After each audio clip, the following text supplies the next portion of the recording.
Oh, look at these fine people. How's everyone doing? Forgive the delay. I had a car emergency, of course, that occurred at the last second. In the only vehicle now that can fit all five, six of us. So, and we might have like a appointment thing. So it has to be fixed. But it's good to see everyone. Mr. Luber, how are you doing? Javier, Thomas Jock, Mr. Luber, how are you, sir? Well, I was actually just talking to Javier this morning. We talked about your paper that you wrote on history, which Oh, was fantastic. And real quick, let me guess, it wasn't the Oldsmobile that had problems. no, it was not the Oldsmobile. It was not the 40-year antique. I think problems have the Oldsmobile more than the Oldsmobile has problems, actually, as old and it so it's indestructible as that vehicle is in different days. Yeah. Well, that's very nice of you to be talking about the piece. Not to pry, I'd be curious, any thoughts or questions or anything about anything. So, I mean, I was getting ripped to shreds, so to speak, on IDW by uh, Bard and a little bit of Ebert.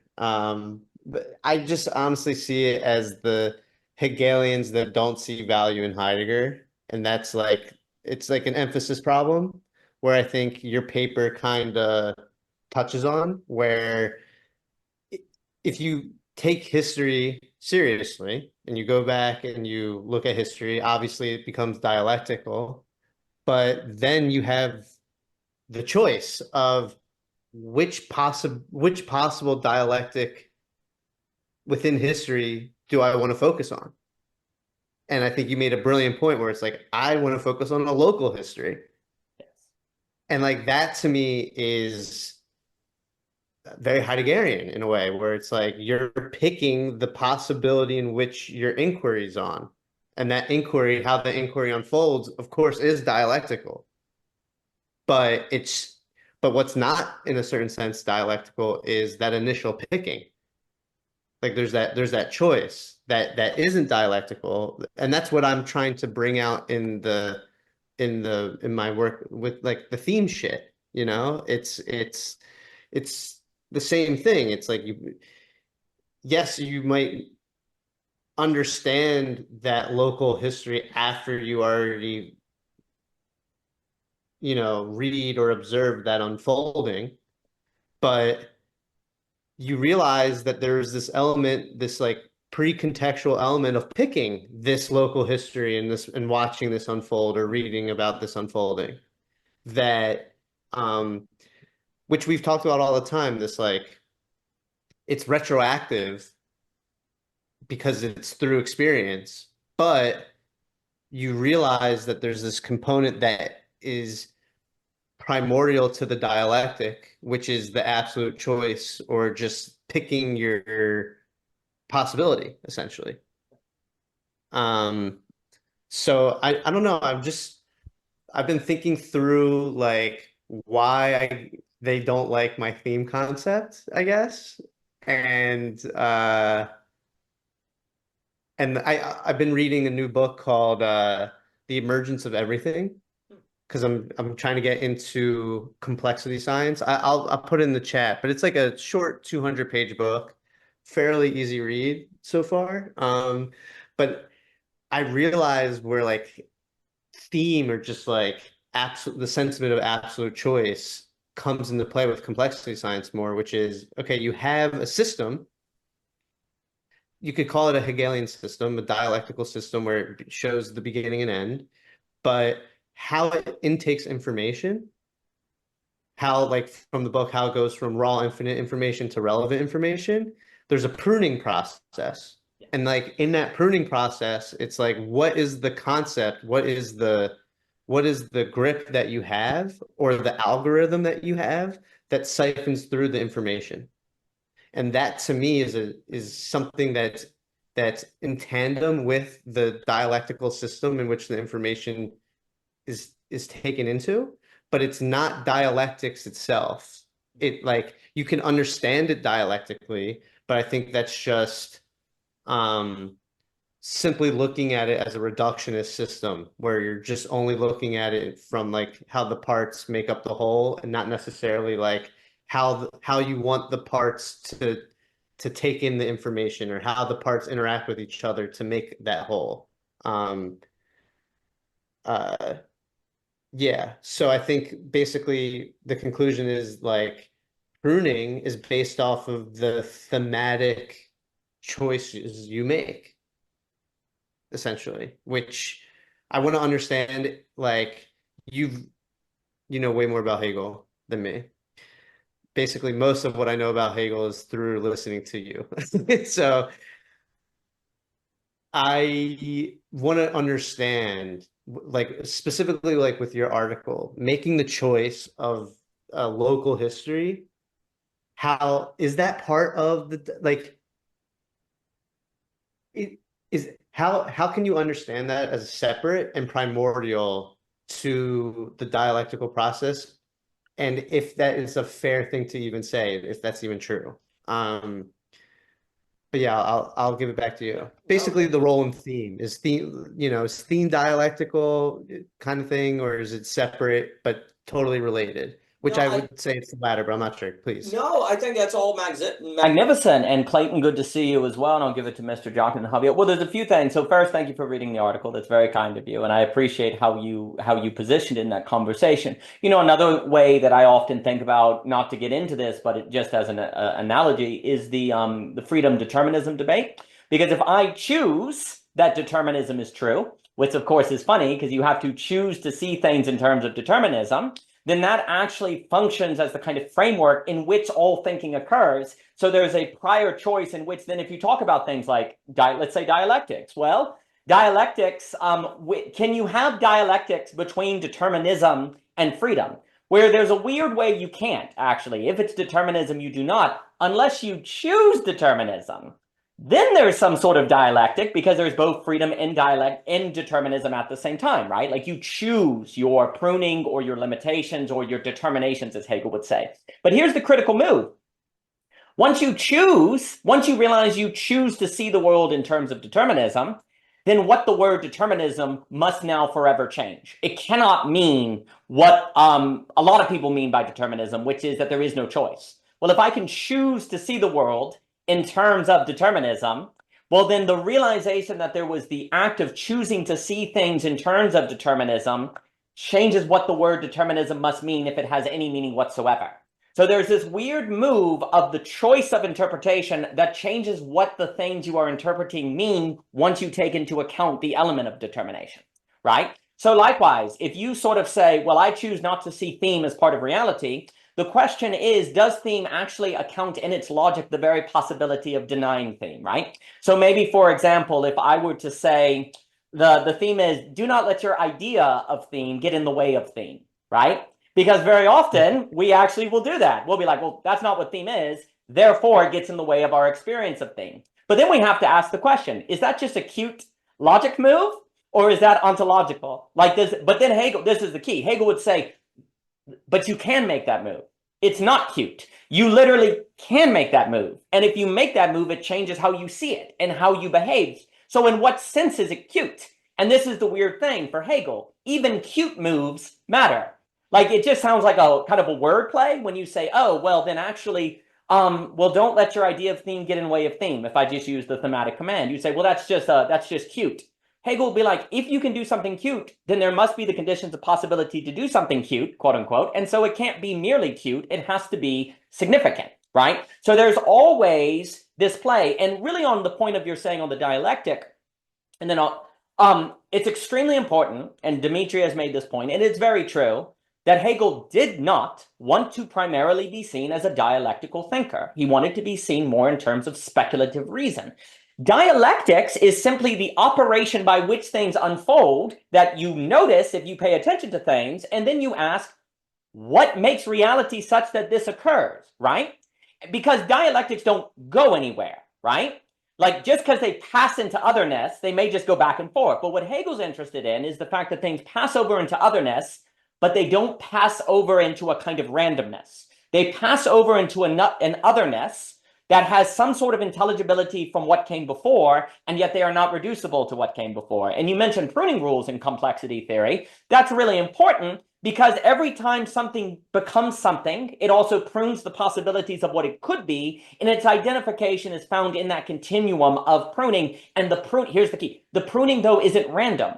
It's not random. It's not like it's not where a cup is going to prune in a manner that makes it capable of flying, right? Like the pruning of a cup through time is going to emerge to or give way to something that once it does it, there's a flip mode and you can see the logical coherence, right? You're not going to have a pruning that's truly, truly, truly chaotic, I guess I want to say, right? Why not? Why not, right? Well, there has to be something in the conditions of possibility for that unfolding that make the pruning in the way that it becomes what it is actually follows some principle that is in operation, right? But of course, the question is, what is that principle? And it's really important that when Hegel gets to the science of logic, it's more like, okay, now that we have identified dialectics and the fact that things pass over into otherness and they encounter limits, what must be the principle in operation to make that thus, right? And then there becomes problems because all spatial language fails now. That would be another key, I think, Hegelian point. If you say it's over it, it's underneath, it's with it, it's not, all of that is spatial language. Whatever this principle is part of time itself. It is part of the sum of things that are unfolding that a word for can almost be Geist. That's a word you see, spirit. Well, what does that mean? Well, it's this unfolding creative principle. And here's the tricky move. How it creatively unfolds is relative to your choice of how you see it, to go back to the first point, right? Here's the problem. This creative unfolding, and then I'll give it to Joaquin and Javier, unfolds relative to how you choose to see it, which could even be a cute move, but that cute move is consequential. So then the language of cute versus all of that kind of erodes because the choice of how it is seen changes, I almost want to say, the feedback loop of what unfolds, right? So nothing is arbitrary, even if it seems arbitrary, because if you choose to do something, then that actually transforms how the thing unfolds, right? And that right there, then, it has to unform relative to the pruning rules. And Michael, good to see you. And it has to unfold, and this is where it's big for Hegel, it has to unfold in a way that is in continuum with the history. That's why history is such a big deal. And that's why we're also talking about history, because history is the logic of the trajectory of the unfolding. So if you want to understand what the thing is, you need to see how it is in a sense unfolded and its pruning, of which would then point to the principle that is making unfold X way versus Y way. So then there's a very real sense in which you can't get at these principles unless you do history, right? And that's also alluding to this idea of history as a creative possibility. Because again, we were just it's just always interesting to me. And I'll stop. There's more to say because this is very important. And I'll give it to Joaquin and Javier. It's just always been interesting to me that when people ask, when they say this isn't practical, they don't mean it from studying history and knowing what has occurred and what hasn't occurred. It's always basically from economic concerns or, that's not practical. Well, there's plenty of school systems in history that didn't have curriculum and went really well. So what do you mean it's impractical not to have a curriculum? It's just very interesting. But then, of course, to what you were saying, if you choose to only read history from a large scale, then your understanding of history will be very different than if you look at the low scale. And then the law of scale is big scale things tend to fail. So if you read history only on the big scale, all you ever see is failure, which then will make you act in the world today in a manner to not do creative new possibilities, because that's the rational thing to do looking at history, which then changes the unfolding of Geist, right? And so your choice of how you interpret history transforms how you act today, and thus what is objectively the case, whatever that means, is actually relative to scope. Because another key word we can talk about is scope, right? What is your scope of your analysis, right? What scope do you choose? And then, of course, the thematic command can be, don't choose a scope that will get in the way of your ability to see, right? Oh, but you have to choose a scope. Crap. You have to choose a scope, and scope is that of which can get in the way of your ability to see. And then you kind of have to ask the question, and this is where the question of the ontology of theme is, if you must make a choice, let's just use this example, and Michelle could do, if you must make a choice of what scope you will see according to, and scope is that of which can get in the way of seeing, mustn't that choice somehow be part of what it is to be itself? How can it be accidental, right? In what sense is it, if it's accidental, if it's the very means of operation to even ask what is accidental versus essential, or something like that, right? And you simply say, well, it's added once you get mind, vector of mind, human ability, but it doesn't exist prior. But then the question is, okay, but the conditions of the possibility of that experience in this vector must have always been included to be arisen at some point, right? And if you say, well, it's a pure emergence, and therefore it is totally other from what came before, the question becomes, how is it that that which came before can entail that which is totally other, if total otherness is not part of that of which came before? And therefore the distinction between total otherness and thingness is itself a dialectical distinction that is not in the logic of those things, because things are not bound to only give rise to that of which isn't totally other of it. So all of the categories shatter, and that's the meta move from speculative reason back on dichotomies and dialectics, which are different, but they like that changes the entire structure on every layer of the structure that you have to be asking. And then, of course, the thematic command is, don't let your understanding of a single layer get in the way of every understanding of all layers in the unfolding of layers. But is that just a cute move or not? Well, it changes the whole. And do you see how it keeps falling back on the question? Is that just a cute? You can't escape falling back on the question, okay? So this, and then I'll give it to John. So if you can't escape falling back on the question, is that a feature of reality itself or not? But if you have to ask that and fall back on the question again, you always fall back on a meta move of the question. So what is in reality to make there always be the fallback onto the question? What is that, if not finitude itself, or some sort of principle in thing? I'll pause and give it to Jock and Javier and then Mr. Luber. Mr. Jock, it's good to see you today, sir. Good to see everybody. I think Javier was first, so I'm going to give Javier deferment. You are such a gentleman. Responding first. Mr. Jockin, such a gentleman. Javier Rivera. Well, thank you, Jock. I actually didn't realize if I was first or not. No, this was great. Again, really loved your essay, Daniel. I thought it was just superb. Because it really like what was so mystifying about your piece was just the fact that I guess maybe this was the Hegelian move that you kind of did too, because it was a kind of mixture of Heideggerian and Hegelian. I mean Heideggerian and Hegel. We focused on this particular to show a creative possibility. And I think if I'm remembering Hegel right in Phenomenology of Spirit, he always shows how like the universal always collapses into like a particular. And so already we mistake ourselves by approaching history from this very general sweep. And it also makes me think like we don't even really learn history when we're just kind of going through this vast ocean of general events. Like, what am I supposed to learn other than the fact that I shouldn't have done that? That we shouldn't have done that? That was a mistake. It kind of makes me realize when I first read the history of Rilke and Rodin, it was like a biography. Rilke getting tutelage from Rodin as a sculptor made me realize that a poet could learn from a sculptor in making poems. One of Rilke's first poems from doing that method was his poem about like a panther in a cage. And like that was such a crazy possibility that I never even thought about because he was getting tutelage from this sculptor. And like I actually tried it out myself because it was a very interesting way to approach poetry. And that's something that I would have never learned as a possible skill if I didn't read this history, you know? And it's like I never would have and it just like showed like that the possibility itself is there. So again, this is just kind of just really just propping up your thing here. Now to kind of go back to like what Luber was talking about with Bard and Ebert kind of giving him crap.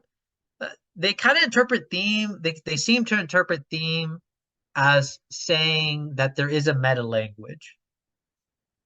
So I'll be curious on your thoughts about that. I actually don't see Luber's theme as a meta language, at all. Because Lacan, is there's no meta language. We always have to communicate and discuss within language. So I guess that's some of their problems with Luber's idea of theme is that it seems to be asserting some type of meta language, which I don't really see. The other problem that's been surfacing up within this conversation of Heidegger, Hegel, history, is this Marxist rejection of Heidegger, which is very interesting to me. And the problem of Duginism. Because I don't know anything about Duginism, but apparently, I guess he's really turning this kind of Heideggerian move of like, Luber and I were talking about this by saying like the Chinese Dasein or like particular people Dasein. And I guess that's why Marxism is starting to turn towards like a rejection of Heidegger. I guess Duginism has something related to it, and other forms of post-structuralism in relation to Heidegger. But the way you describe, Daniel, Heidegger and Hegel, which is Hegel seems to like dialectics seems to be the way reality is, actuality itself.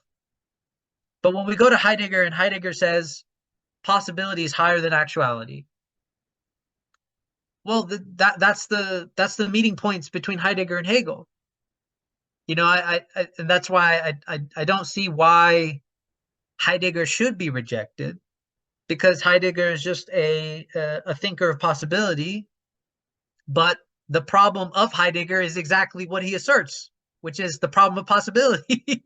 Possibility can be problematic. There isn't an ethos of probability. I mean, of possibility. But your article, Daniel, kind of gave a glimmer of what an ethos of possibility would be like, which would be to actually go back in history into a smaller telos of actuality that happened within history, right? It's like the Hegelian move, going back in actuality, what happened actually in history, versus thinking an abstract possibility. Because I think the temptation in a kind of Heideggerian mode would just be like, I'm just going to always think abstract possibilities. But that's incorrect. That's completely incorrect. So we have to think about. This is all me saying that I think you kind of gave us a glimmer of how do we think a kind of ethos of possibility. Because you said in your article that like thinking just complete abstract possibility seems to be a much higher risk and much more detriment for failure, for danger, than actually look at something that kind of worked on a micro level. But yeah, I'll leave it there. No, and again, y'all are extremely kind, and I'll give it. There is in the question of theme, how ontological or how deep do you want to make it, or do you want to just have it at a certain vector of mind, or different things, right? The interesting thing is, if I'm speaking or familiar with Mr. Bard's vector theory, there's the idea of there being very limited numbers of transcendental emergences, I believe is the phrase. So you have, I believe, subphysics, physics, chemistry, biology, mind, then civilization, and maybe technology. You kind of blur those things together. And the idea would be that, every time you have an emergence, the entire structure and meaning of all the emergences that came before would completely transform. You have to rewrite and rethink of them every single time. And the idea is that you do not want to say that the emergence was necessitated by a previous vector, or that it necessarily has likeness to the previous vector. because then it's not a true emergence. It's just maybe a phase transition or something like that, or it's just a kind of change in degree, but not in kind, right? So there's this idea of how do you make sure that there is a transcendental emergence? And if I'm getting that, I may be getting these things wrong. It's just from the best of my understanding. So if an emergence is not transcendent, there's a real sense in which it's not even an emergence. It's just more of a phase shift, right? Or something like that. So the idea would be, well, if you start talking about theme, aren't you kind of saying that there is some sort of ever-present principle that is causing the emergence between each? Or you're saying theme is always there, and that would go against the idea of a transcendental emergence because you would have something carried. So you'd no longer be saying there are transcendental emergences. You would be saying that there are only phase shifts, right? Because it is actually always being granted by theme. And so my understanding, when there's a hesitancy on the idea of meta-language, a way I would say that is a meta-language on that kind of way is a principle that is always present on every vector of transcendental emergence, which would automatically deconstruct the entire idea of transcendental emergence, right? Because there's something that isn't being transcended, right? Well, that's a fair concern for that model. The question would be, is there something like theme that is always an operation of every vector that is different in kind from the theme in every vector, right? So there is a theme, but the theme of vector 1 is different from the theme and operation of vector 2, 3, 4, 5, and so on and so forth, right? And you could associate the theme, perhaps, if I were to venture, as the pruning principle that results in subphysics becoming physics, physics becoming, because you do have to have some sort of principle that is leading, and this is in that long paper, The Void, where I was thinking Mr. Ebert, the freak theory and the transcendental and Henriquez and everyone, it was like 300 pages and reconstructing it there, whatever. But there's a principle of how you can get transformation without ruining transcendence. And you can do that if you have theme transform in how it operates per vector in a way different of kind from every other vector, right? So in a sense, you would talk about theme with the S in parentheses, perhaps, where it's theme, there's a unity principle, but there's also a divergence. Now, the question becomes the following. You could say, well, that's still too much of a meta language for my tastes. Well, fair, it could be, but also it would not necessarily essentially contradict at that point the idea of transcendental emergence, because the operation of theme, as Mr. Luber discussed, changes per the vector, right? Like for human beings, theme may be more language-based, like actually in operations of, do not, like literally thinking, do not let your idea of theme get in the way of theme, right? But if I'm thinking on more chemistry, do not let your chemical operations get in the way of the possibility of higher complexity by no longer having, like Michel Planier will say, the interesting thing in chemistry is you get more complexity by an absence of a function, right? So, and that's actually quite, well, honestly, maybe if you were to say non-mind-based theme, which the constant pattern would be the don't let your blank get in the way of blank. That's the constant. But even though I have to use the language, physics doesn't have to use a literal language to operate according to a principle like that, but it would be a principle. So for example, if chemistry enters into higher complexity by the subtraction of a function, it would basically be in chemistry, do not let your seeking of greater complexity lead to an addition that hinders complexity or something, right? Likewise for biology, do not let your desire to survive get in the way of your ability to reproduce, right? The funny thing is, to describe the theme, I have to use language, but biology would actually follow that theme without language in its very action. That's the funny thing. Like, I guess in a sense you could say animals without words use language in their body language, but is that really a meta language? Like there's always going to be an expression of, right? I guess I want to say this. There seems to be a need to talk about like meta language versus there's always expression. There's always going to be an expression in every level of ontology of some principle that makes that level happen as it happens, right? And basically, I think it's fair to say in biology, the things have to act in a way where they don't let their desire to survive get in the way of reproduction, or the desire to reproduction get in the way of survive. No one says the literal sentence. No one says that, but that is how biological entities act. And in that sense, it is a universal principle But here's the key. Is it a universal law? Well, it's literally not the case that every animal has to follow that theme. They could say, screw it, I'll just die and I don't care individually, sure. But for the perpetuation of biology as a whole, it has to follow some sort of structure like that in order to even be around for the possibility of a transcendental emergence that then has a new kind of thematic command that is not reducible in its complexity to the previous thematic command, right? And you would just do that down the stack. So part of the problem is actually when you're talking about these deepest themes, you have to use language to do it, which creates the impression of the same sort of kind of activity on every level of the vector, when really if you were expressing a thematic command as an entity that couldn't talk, just an animal, you wouldn't be using language, and yet you would still be suggesting some sort of pruning principle. You know, some sort of like, literally, if you want to survive, you have to prune off activities that would have you reproduce at the expense of your survival, right? There would have to be a pruning principle if the thing is going on, simply because of how selection and so on works. That there's a lot there, but I think that's some of the issue, I think, is when we talk about meta language, it just depends on what we mean. And certainly at the end of the day, there's a weird thing where, based on the idea of theme, if you were literally forced to acknowledge theme as a, you know, as a very key ontological principle, that would kind of betray theme.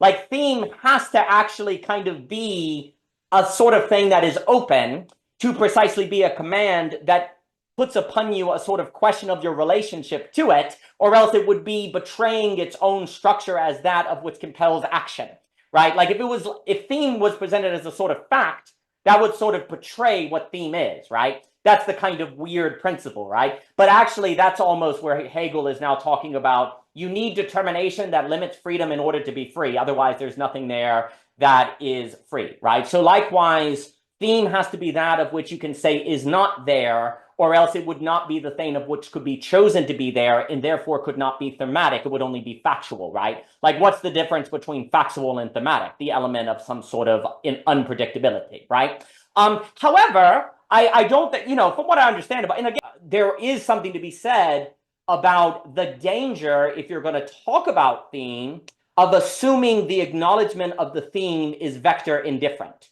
The way theme is acknowledged or operate would, following transcendental emergentism, have to be employed differently, even if there is some sort of isomorphic harmony between those differences, right? So that would have to be kept in mind.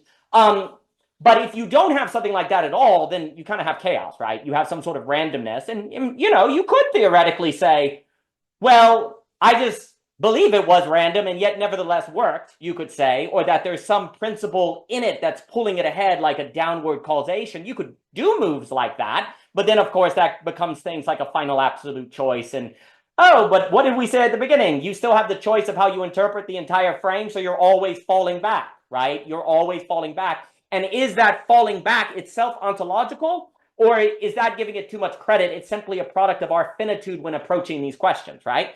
Is it actual, ultimately deepest, or just a product of finitude? Oh, wait, there's the question again. Falling back, falling back, falling back. Like, you, no matter how you frame it, you have to fall back.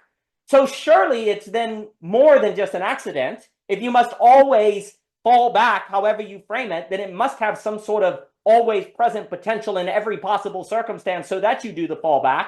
And you could say, no, it doesn't. It just happens to always be that way. It's not ontological. It just happens to be. Well, you have to choose to see it that way. You're falling back. You're falling back. You see, to me, it's like Heidegger's hermeneutical circle, but when you're bringing it to the deepest ontological, the hermeneutical circle is ultimately the ontological condition of the hermeneutic circle itself.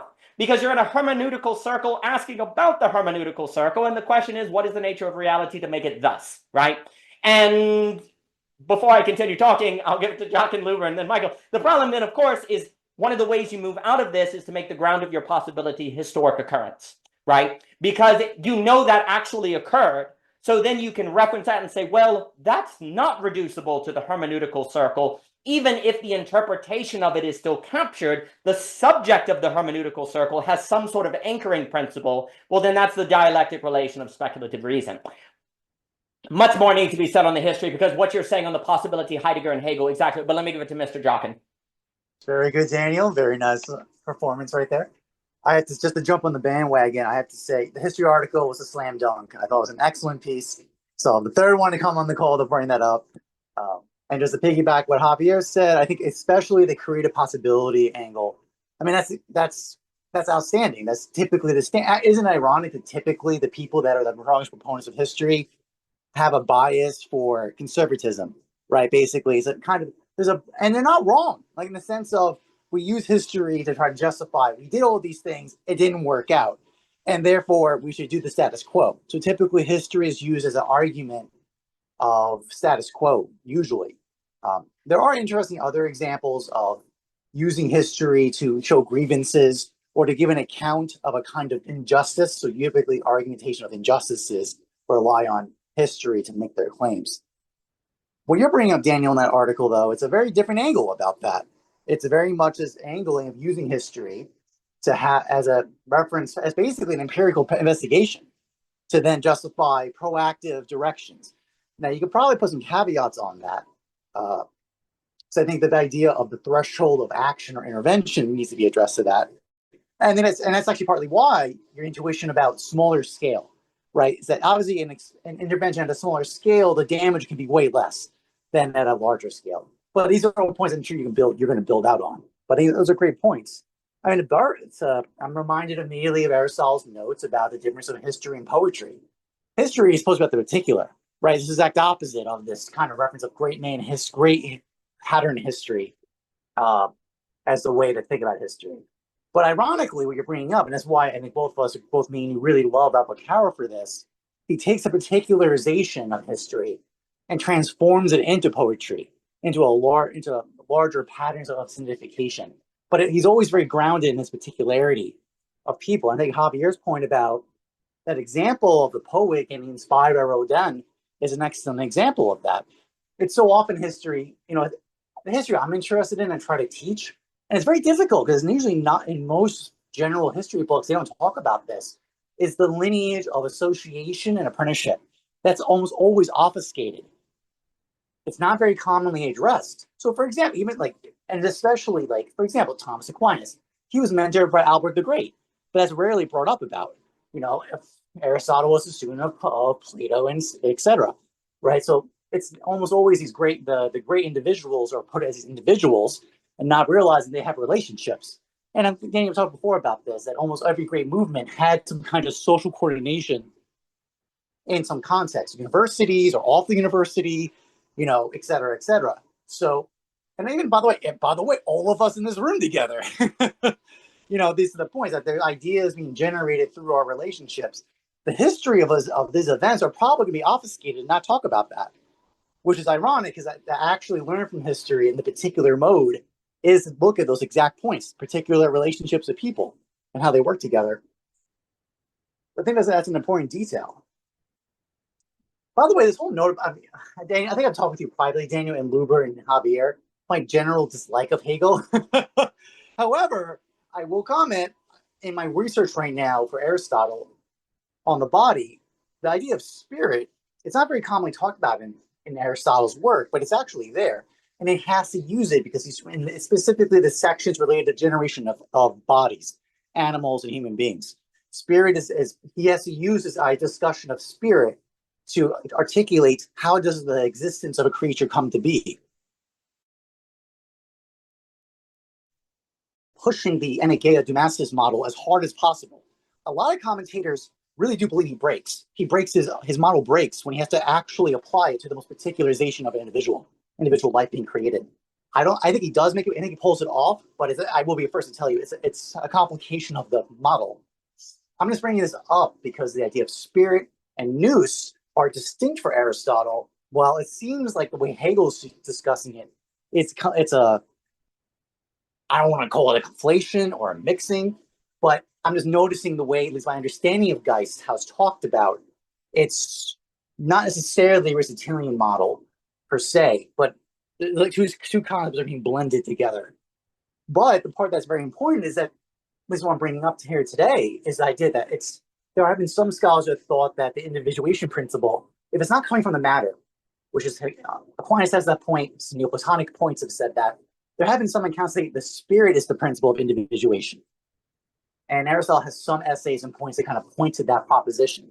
And specifically, it's the explanation of the temporal figure of the individual, of that individuated this. I think that's interesting because that's generally, as we talked before, that's been the kind of pattern of history playing out in time. I had wrote an essay about this called the timbre of character. So these are all the things that seems to point to history and individual history actually being a very important parameter to understand anything and understand individuals. These are great points, and I yield. That's it for me.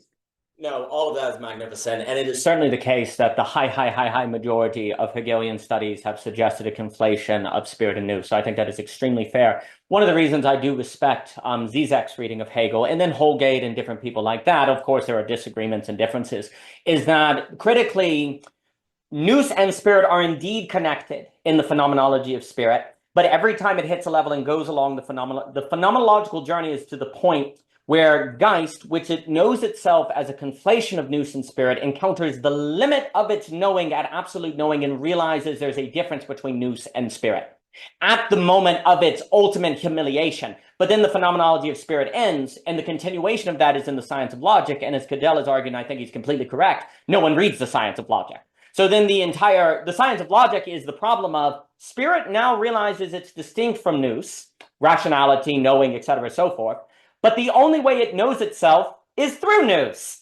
Oh, that's a problem, because the very act of knowing itself through that mechanism that it is not always runs the risk of the reconflation, right? So how do you use the thing of knowing yourself that you now know at absolute knowing you are distinct from without falling back into that conflation? It is always, the entire science of logic is maintaining a logic that doesn't fall back into the mistakes of Geist in the phenomenology of spirit that are realized. And the problem also, you could say that the term absolute knowing may not have been the best way to call it, because that sounds like the supreme rational accomplishment of spirit as nous. But it's the ironic move, and I do think Zizek is right on this, and different other people, Westapol, the great Hegel scholar, etc., is that's actually the point where spirit sees itself kind of naked. It's like, oh, I actually am distinct. There is actually a higher principle of spirit from nous, but nous needs to know itself through it. So the question becomes the following: does nous fundamentally change when it knows that it is not spirit? That's kind of the move. Once you know, is the negation of the negation some sort of spiritual possibility, or is that just cute? It's actually very relevant for what we're discussing, because you could just say, hey, well, that's just a cute move. You know, once you say, oh, reason knows it is limited, so it reasons according to that limit, it is thus different in kind. Nah, it's not. Oh, but you have to choose that you make that move, and you're reasoning that move, so you fall back onto that problem. This is what fascinated, in my opinion, what fascinated Hegel is the very act of thinking about the problem always results in a falling back on the problem to ask the question about the problem, and then speculate what reality must be like to always have this falling back mechanism, right? That is always occurring.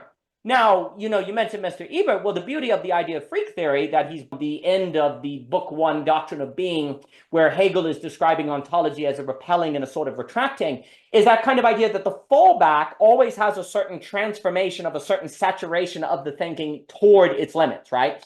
And is there a point where thought falls back so much that it almost then saturates into a phase transition and becomes something different, because it becomes so used to falling back that it can actually do it subconsciously without thinking about it in its very habits, and a new horizon of habits that is in the background of forward thinking is coming, changing the very quality and character of thinking, because you get so habituated to the fallback move, right? Like you get so habituated to think, let's put it another way. Eventually, if you do philosophy, dare I say, long enough, you can get so used to thinking in terms of, say, actuality and probability, or freedom and justice. You get so used to thinking dialectically that you actually can almost skip it, because you can almost just move ahead. Like you just know where it is. You get so saturated with it, the very way you carry out logic transforms, right? And so there's that idea that once you actually realize that, the very quality of nous that realizes itself as distinct from spirit at the limitation of spirit can then change in how it unfolds when it gets used enough to that sort of failure, to that sort of limitation, right? Likewise, if you get habituated to experiences of beauty and you come to kind of learn what are the conditions that increase the probability of this, you're able to start doing it without even thinking about it, just as a sort of auto mastery, right? It just can start to happen. So the quality of your thinking changes, but then this is the weird thing. The quality of your thinking changes, but it always still contains the possibility of the mistake because it can't structurally have changed, right? It always has to change the possibility. It always has to entail the possibility of falling back because it is falling back that is the mechanism of the saturation. And this is where something like theme is important because you always have to, in order to maintain that quality, you always have to don't let your falling back lose the saturation of falling back per se that leads to the new quality of thought. That has to be implicit in the operation of thought to keep it in that quality, but that must have the possibility of falling back into loss in order to have that quality. So it has to kind of maintain itself. But also, if it always has to think about, Clayton, it's good to see you, sir. If it always has to maintain itself, how can it do that without thinking about maintaining itself and thus falling back into the thought that conflates spirit and nous, right? Well, it has to move to the body. It has to move to habit. It has to move into the whole being that you then move into, or in, say, the witnessing of beauty or things like that, right? But that is conditioning. That is conditioning that one doesn't even realize they need to engage in until they encounter the limits of nous that then open up the distinction between nous and spirit. And that's then when you ask the questions of what are the thematic commands necessary to maintain this distinction while using the nous that can conflate these things together that asking about causes an ever falling back that I always have to remember, right? So it's very, I mean, it's extremely fair that there is a conflation in Hegelian understandings of nous and spirit. And certainly the widespread popular take on Hegel has made that conflation. And this is where, again, you see these Hegelian studies now bringing together like the psychoanalytical, or as I like to do, bringing in the Scottish Enlightenment, because it's the nous encounters the limit that makes it distinct from spirit. But it is always at risk of that falling back. Mr. Jockin, please. Just add one note as related to that. And part of the reason why I had this instinct of, I haven't done the scholarship in Hegel, so thank you for clarifying that. Glad I was not off base with that read. There's a lot, I've been haunted by this line, Aristotle. I don't know why I missed it all these years. He says that the energeia of nous is life. And virtue is for the sake of nous. That's shocking. We actually play through the implications of that. I say that because, and also especially life necessarily doesn't have to be, and Aristotle says it doesn't require motion. It doesn't require sensation. So this is not just a typical understanding of life as plants or animals or human beings.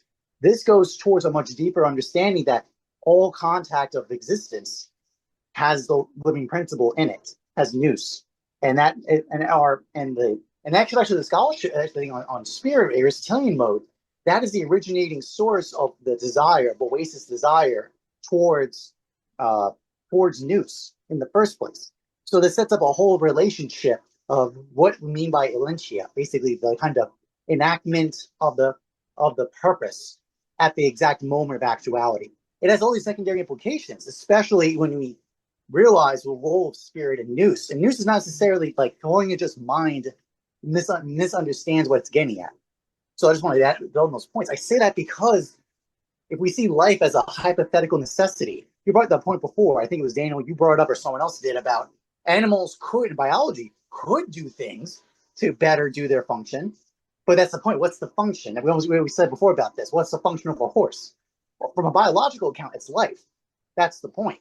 So by existence and creating and maintaining its life, and Aristotle has notes about that, the whole purpose of sensation is for the sake of life. Like there you go. That's the function of it. That's the end of it. This is not exactly the normal understanding of what we mean by telos. So I just want to build on those points. And it's from this conflation or breaking apart of nous and spirit and what they mean. No, I think that's brilliantly put. And I think the relationship, I mean, in bringing in virtue, I mean, I think about the relationship between where virtue, the incorporation, like if nous, or if in the modern world, because there's also this problem where the way thinking operates is historically situated, because that's also what Hegel is kind of looking at, is how like how thinking undergoes, how understanding occurs is also changing. And in the modern mind, or kind of the way that Geist has gone now is, you know, conveniently identified by the German Empire or different things.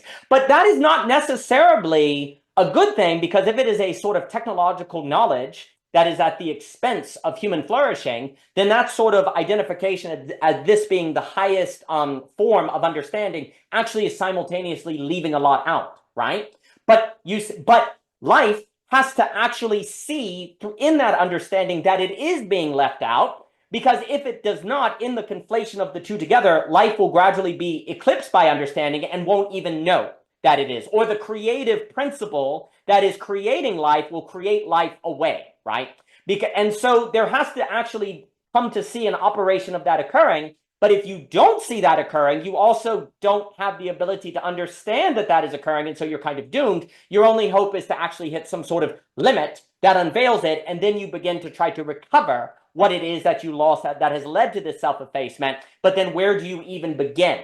Like, where do you even begin, right? And then Hegel's like, well, let's begin with thought itself and actually see how that unfolds, and if we can actually find the limitations of that. Because in an age of radical doubt where we can't trust anything, because there's kind of a Cartesian kind of notion here, that's where we can begin. But that isn't the end of modern philosophy, but in a weird way, the beginning point of the question of what exactly can we find in thought itself that can return it back to a basis that doesn't lose the human, I almost want to say. But then that's basically something like virtue, actually. Like, there's something like restoring the virtuous in the relationship between the nous and the nous and life and spirit, that if you don't bring it, then there's always going to be some sort of understanding of life by itself that leads to its self-effacement. Like, I guess that's, I mean, for me, virtue is not merely like moral, and we've talked about this many times before. Virtue is not merely like, oh, you did the moral thing, check mark, but it becomes the very conditions of understanding.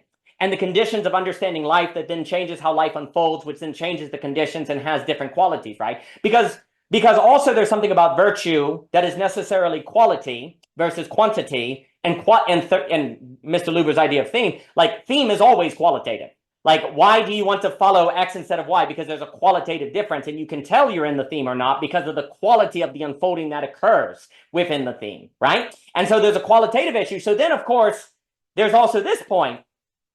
If we say, and then I'll pass it. If we say that quality is more real than quantity, then that right there almost has to say that there's some sort of thematic principle in operation. So if you're also saying that there's something qualitative that is at the heart of being, well, then there is some value or some, dare I say, virtue that is the heart of being, that if not properly conditioned, the relationship between spirits and nous and spirit, will get off, right? Like, if this fundamental condition is not acknowledged, which I think aligns with virtue, then aligns with quality, then the relationship gets all screwed up. But then, see, the problem is, if it does get screwed up, and I think this is the Hegelian problem, if it does get screwed up, how can you recognize it's screwed up when the thing that is screwed up is the entire horizon by which all things are understood? Well, you need to hope it's in that horizon or you're screwed, right? And that's the ever sort of recognizing how thought unfolds and asking what the conditions may be. And what I'll also say, just on the Javier point, connecting Hegel and Heidegger, like, one of the reasons I also made the Nordic school system example as an actual occurrence in history that we can then use as evidence of what is actually possible is because the Nordic school system is basically a clearing. If you create a clearing, then learning happens. If you don't create a clearing, there's schooling and nobody learns anything, right? Like, this is like, let me put it this way. If Heidegger is saying something really important about clearing, well, no one's going to believe it, right? Oh, come on. There's no way that if you make a clearing, something's just going to come out. You got to make a structure. You got to be more intentional. Well, I think that you can go to history to actually find examples where basically people made clearings and you got the qualitative experience that you wanted. Like in the Nordic school system, literally doesn't have a curriculum. And you see that in McCloskey over and over again. Like, a lot of the claims of philosophy that seem very, very difficult to justify, on the local small level, you can actually find people doing those things without necessarily knowing it and seeing the result. say in the Nordic nations, well, you know, between 1850 and 1950, they become some of the wealthiest people around, right? Or obviously McCloskey stuff, right? With a change in rhetoric, right? So there's also something to be said about how the historic method can actually show things like clearing, actually bringing forth results that if you tried to implement today, you would simply say that's impractical, that'll never make money because there's no data to show it, right? Well, in history, there is actual concrete, there's concrete possibility, concrete creativity where these things have occurred, right? So I think also, and that too, when Heidegger places the possible here, well, then can we find in history examples of what occurred when people put the possible above the actual? Because basically in the Nordic skill system, what you're saying is if we just gather people together and we create the right conditions, we have no idea what's going to occur, but we know what is possible. And so we are going to organize around the possible versus the quantifiable actuality. Oh, and look, you actually do get a development that seems to be more human and more full and more virtuous, and therefore a better relationship between knowing and life, et cetera, so forth. And but let me pass to Mr. Luber, then Michael, and then Javier, and outstanding. But Mr. Luber. Holy shit. First, I just want to say you and Michelle are amazing. You just had a kid, and you're both doing the net, and you're just like spitting fire out, like you don't have a baby. Like it's like, how are you doing all this? It's crazy. Okay. So the problem with trying to actually implement a clearing is from the initial like interface of it, it's extremely risky. It's like you might like failing seems like a real possibility, where if you do it the more economic route, it seems like you're not going to fail. The likelihood of failing is like very low, but the point that you're making is you might not fail based off of the economic system that you've implemented, but you might not actually genuinely learn, which is outside of that particular system. So I think that's well put.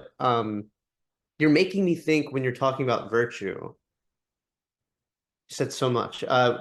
When you're talking about virtue, so in the book that I'm reading, he like labels different emergences. So like three big emergences. It's like first the emergence of the universe, then the emergence of life, then the emergence of mind. And now you're making me think the emergence of virtue as a distinct mode of emergence than mind. It's when mind keeps falling back on itself, you get to a point where the appropriateness of how mind comports itself is now a real emergent vector, if you will. That's just making me think speculatively that there is this grand story in a certain sense, because it seems like, oh, it starts with the emergence of the universe. I'm just being crude here. This is definitely more, as Bard would say, fairy tale like, but you have the emergence of the universe. Well, what's lacking in the emergence of the universe? Life. Okay. Life then emerges. Okay. Now life's emerging, and then that repetition keeps happening, keeps falling back on itself. And then what happens in that? Emergence of mind. And then the same thing. And now it's like the emergence of virtue. And it makes me think that it's possible to postulate what that next emergence is, because there seems to be a trajectory of which you need to go back into history in order to have a real posit of what will be. But I just speculatively claiming, I think you can like guess the next emergence based off of at least that line of thinking. Now, with your points with theme, you're making me think that, and this is why, and like Javier and I were talking about this with like the way you philosophize is like honestly a great model, Daniel. Like it's great how you go about things, because basically when you get to this point where you recognize every vector has its own unique particularity to it, and yet that unique particularity has a theme that's unique to that particularity, then you're at a point where it's like there is not necessarily a right or wrong, and that it's really playing the Heideggerian game of possibility and thinking through other people's thoughts within the already existing unfolding, because you know that it has some theme situated somewhere within that unfolding. And the game is to figure out where that nugget is, which is like a different mode of philosophizing, which I think you've been preaching with the counter-enlightenment movement, which is basically what that line of thinking is. It's basically shifting what philosophy needs to be doing in this day and age. It's not trying to find a truth or just what is the best way of thinking about something, because there is no one best way. It's actually finding how they all fit together within the unfolding, which makes it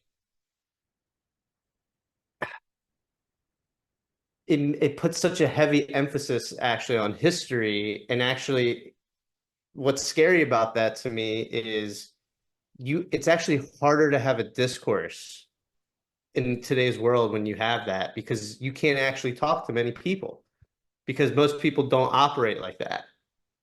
And if from that outside perspective, it's like, oh, you're actually just like not really taking a stance. But like that's not at all what's happening.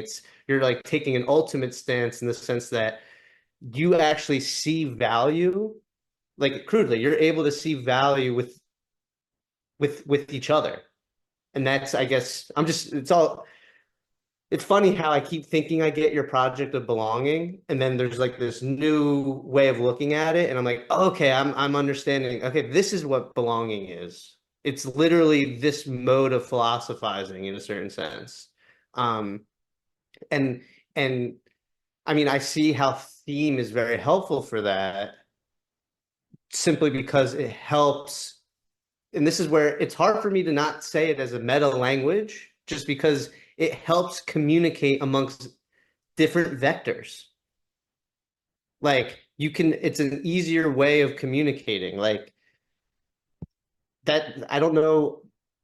I guess the problem is like Hegelian, it's like, oh, you're saying there's a ground in that sense, and there is no ground besides dialectics itself, but that's like almost missing the point. It's like talking past each other, where if you there's only dialectics, but every vector of dialectics unfolds differently according to its theme, though the unfolding is based off of the dialectical movement itself. So it's literally like in the beginning, and I was saying this to Javier, it was like we already understood the possibility was so explicit, but the question was, how exactly does this possibility unfold? I don't really understand that. And then we have the history of philosophy, where it's basically studying how exactly it unfolds. And now we're at a point where it's like, okay, and this is where Heidegger comes in, we really understand how it unfolds, but now we forget how it's a possibility. So now we have to start anew, and not in terms of forgetting Hegel and discounting dialectics, but understanding what's new is the possibility in which we understand unfolding to occur in. And that's why at the end of his Der Spiegel, or however you pronounce the interview, it's like only a guy. Okay, my internet's unstable, but I'm here. I screamed at them to turn everything off, so I'm back. But it's basically like a God is simply what one could understand Heidegger to be saying is we just need to really genuinely believe in a different possibility than the one that we implicitly took, which you could call it the God creator dimension, was the possibility that we like implicitly took, and we needed to figure out the unfolding of that. But now that possibility, the God creator dimension, is not something we buy into, because we've only bought into the particular like how things unfold, and we don't know the possibility anymore, and we need to be able to develop. I guess my question is two things. One, is belonging necessary? Do we need to have a definitive possibility in mind now in order to have belonging again? That's the first one. The second one is, how do we go about understanding this different possibility if it's not something that's like imposed onto us? And like, I think we've circled this sentiment plenty of times before on the net and that kind of stuff, but it just seems outside of the scope of philosophy. It doesn't seem like that's like a philosophical question, and that enters into like this more religious domain, I think. But then I'm thinking like, Javier. I am so sorry. I don't know why my internet sucked. Yeah, I think if you turn the camera off, you'll be straight. Okay, I'm gonna turn this off. I don't think I could turn the router on and off. That sometimes happens. But I'm just turn the camera off for a minute. So you were saying belonging. I'm really sorry, everyone. No, you're good. I'll just recap what I was saying. It seems like trying to understand what this different possibility is, it's outside the scope of like philosophy and thematizing things. And it seems like a possible direction in understanding this possibility is taking seriously the body and what the body means to us will give rise to how we understand this possibility. And that basically how we understand this possibility ironically only happens in the midst of the unfolding, and yet at the same time it seems to be a precondition to the unfolding. So how do we discern what this possibility is on its own? Or is that not even an option? Do we only ever discern it within the unfolding itself?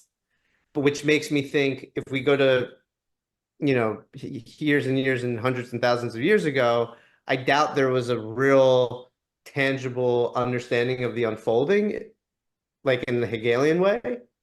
But there was a real implicit, okay, there's this God creator dimension that everyone kind of bought into without having a real concrete unfolding. So now the question is like, we have this really concrete unfolding. How do we understand this this dimension of possibility? And yeah, I kind of jumped around a little bit at the end, but I think you caught my drift. No, you are outstanding. And so I turned the camera off, and I took a sledgehammer to every other computer to make sure it's not taking the internet. And everyone else on the farm is banned. They can't use the internet for the whatever. So I'm really sorry. You're asking the key question. So there's a few things. So first, if I were to restate some of the ideas, because I had this lovely conversation with Sam Greenerside on her story, The Mermaid, which actually I think is relevant here, and we made distinction between calculation and apprehension. And basically also we can associate the problem with nous as understanding itself primarily in terms of calculation, not really realizing there's an apprehension of its identity that makes it does that. And then for Hegel, it is at the limitation that nous is kind of unveiled as misunderstanding what it is actually in the business of. That is also basically the problem of belonging in getting at things, right?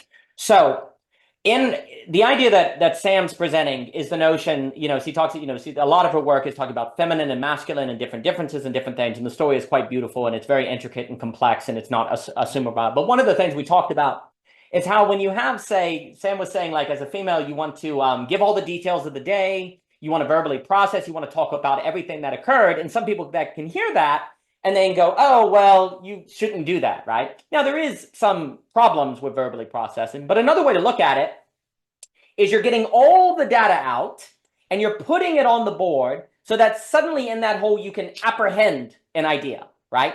And the example I always make, of course, is the FedEx sign, or where you take a bunch of little pictures and you suddenly see a big picture in the middle, like those optical illusions. So what you're doing when you actually are giving out all the data of the day, you are suggesting, if I do that, and there is some sort of, I'll just say, truth in there, the only way to see it is if I get the whole picture out, and then I will apprehend it, right?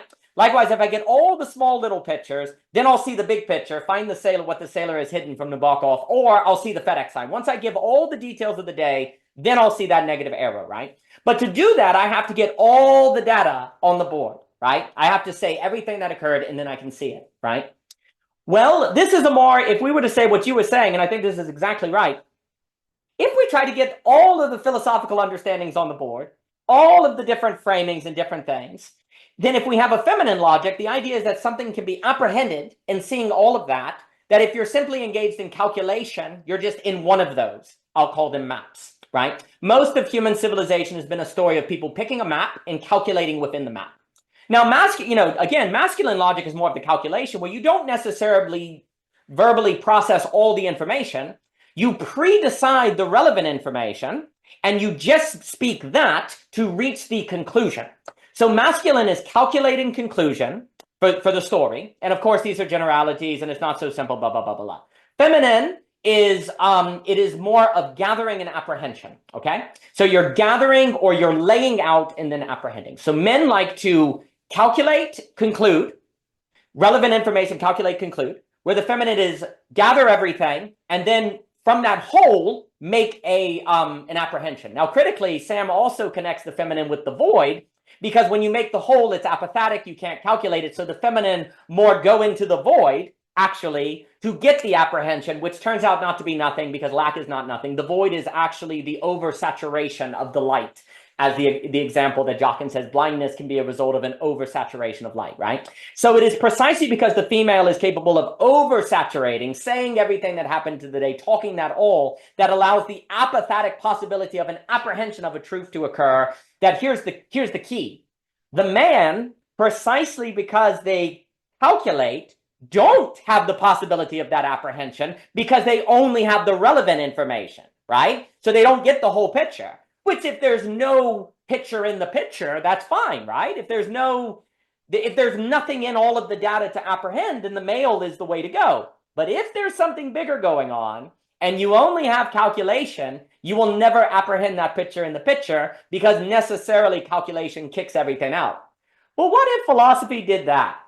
What if philosophy, basically up to Heidegger, was a mode of calculation to a conclusion, not a gathering of everything into a whole that could then apprehend something that could only be found in the laying out of everything that is the larger principle that is needed for, say, in Sam's story, the masculine to have full personal development or for human beings to be fully human?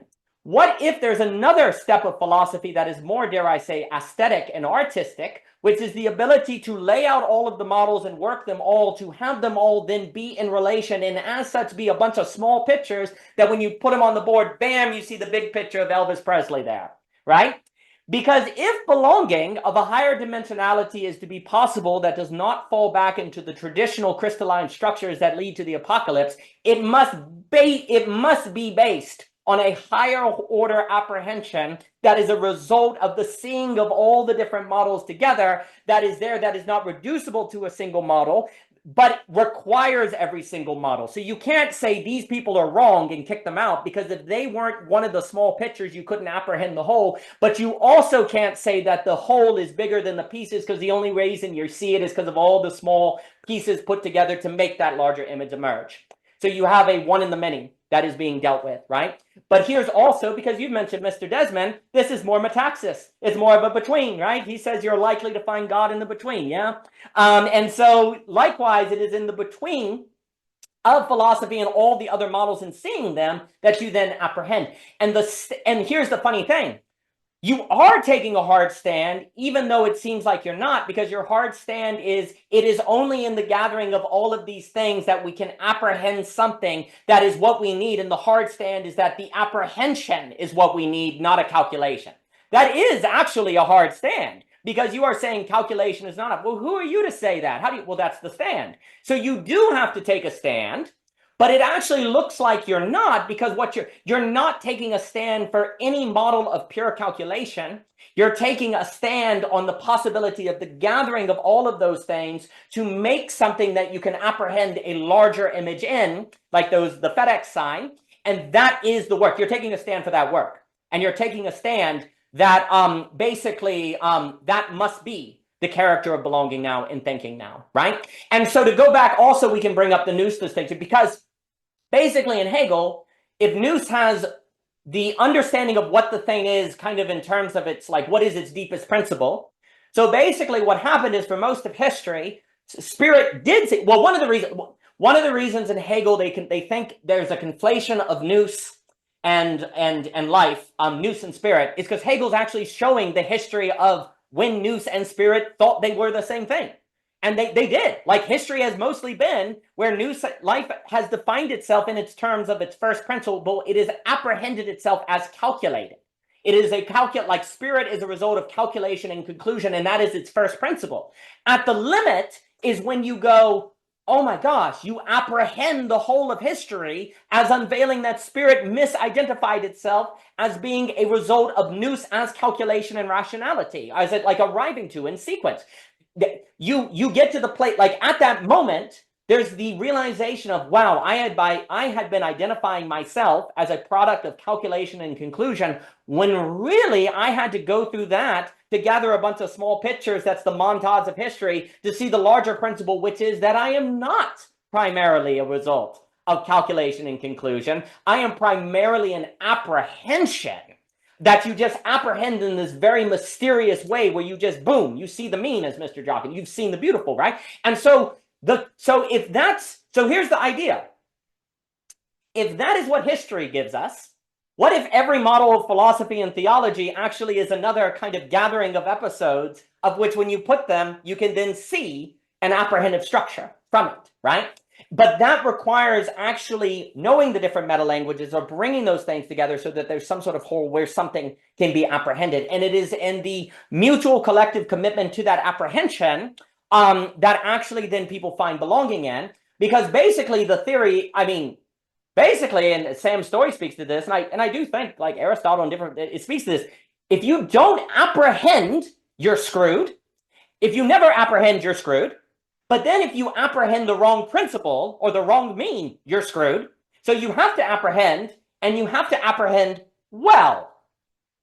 Oh, how do we do both of those? I think beauty is a real good guide to this, because we tend to be pretty good at recognizing beauty, and beauty requires cultivating virtue to experience, and it's a pretty good bet that if you make that as kind of a primary heuristic, you're going to get both a focus on apprehension and and apprehending the thing of which is not reducible to a single person that can then fall into atomization and automation, right? You're going to keep your focus on apprehension and apprehending something transitive. But in a way, and then I'll give it to, I think, Javier or Michael. I'll just throw it, whoever wants to speak, because it kicked out and I lost. And I think I'm still here. I don't think the internet's died again. But you could say philosophy and belonging and politics and economics and basically everything has gone through a history of primarily being conclusion, calculation and conclusion. And it has reached a point where it has calculated itself to the conclusion that calculation is not enough.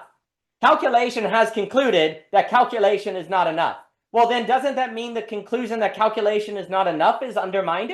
Well, you could fall back into nihilism. Or what if you say, well, what if calculation as we understood it is what it doesn't work? What if the point of calculation is actually to find the things together, to bring together so that we can apprehend? And the theme is, do not let your understanding of calculation get in the way of calculation as gathering to make possible the apprehension without which we cannot be human. And every single vector basically has its own version of that.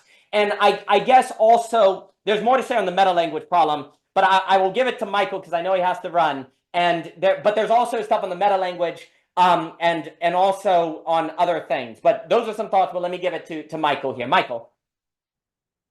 Yeah, it's been so good. I'll just make one quick point because I got to run. I was thinking when you were talking about the ultimate stand being outside of taking a particular, in your language, like a planned stance, utilizing a concept or a map or a pre-built structure, like taking the stand of seeing the synthesis and the synergy between all the stands. And maybe this connects to Luber's question about the kind of limits of the philosophical inquiry, kind of going into like the more theological around belonging. It occurred to me that like to have an ultimate stand necessitates faith, where taking a particular stand underneath that doesn't, because if you're just relying on your structure of calculation for the particular thing that it's already been designed to, spit out a result, that works 100% of the time in the kind of frame, in the limits of what that construct is meant to do. But to take the stand of believing in the convergences between all the stands, that hasn't yet played itself out, and it hasn't yet been revealed to you what all of those connection points are. And so there's something beyond pure calculation and rationality that is required for that, right? And so for me, that seems to be faith and the first order principle of God being in all of creation, and so necessarily being present in all of these stands, right? And so yeah, just kind of wanted to make that point, and really quickly, you talking about Desmond saying finding God in the in-between. I think about Jung talking about the state of hypnagogia, the state in between sleep and waking, where there's this accessibility of all of this rich imagery, active imagination, things like that. I'm also reading La Mort d'Arthur, the final book of the Arthurian legend, and there's a moment where Arthur has this vision, and it's explicitly in between unconscious and conscious. And so there is this like truth in the liminality, the liminal space, to access this like other dimension that seems to bring about feelings of connection, oneness, unity, all those things. So yeah, fortunately I got to run for an interview, but yeah, this has been super fantastic. You are all amazing. You are amazing, and thank you for being here. And what you said, well, it's very interesting because I've run out of sticky notes. But is that is like you have to talk about faith, because this is like something that Sam's point. If you're talking about the void, it must be an act of faith, because there's nothing in the void to say what you're doing is justified, right? So there's this interesting thing in which when you're talking about God, there's faith, but also the void has a certain kind of faith to it, because there's nothing there. So why are you there, right? Because nothing is not nothing. How do you know that? Because I have faith that it's not. Oh, interesting. Like there's also something critical in the story that actually speaks to this.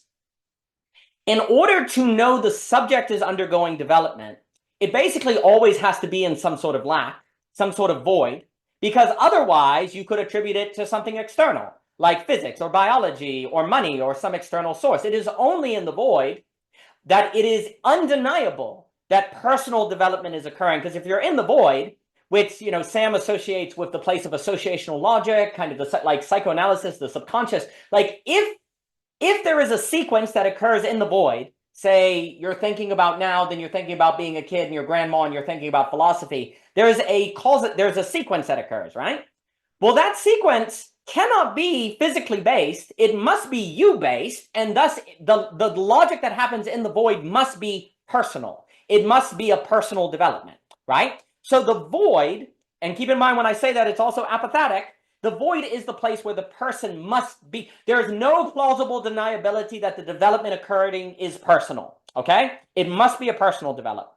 This is really important, because if you gather all the models and basically make something apathetic, and you are then in the metaxis, to use Desmond's terms, between all of that, any development that occurs must be personal development. It must be you. Whereas if you're in one of those developments, it easily could just be the map. It could be the model that is developing you. But when you're in the metaxis, or you're in the place of seeing all of them, then the development that occurs must be the development of the subject.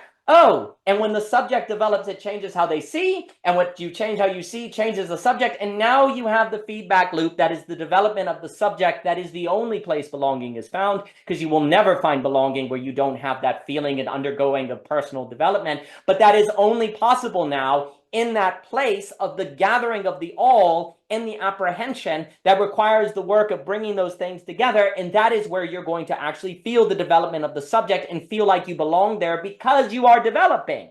Because that's the other trick. Like in psychoanalysis or in the story, in the void, where you make these personal connections, you go, this is what I'm supposed to be doing because these connections are occurring. If my person is making these connections, this must be where I belong right now because these connections are occurring. And if it wasn't, they wouldn't be occurring.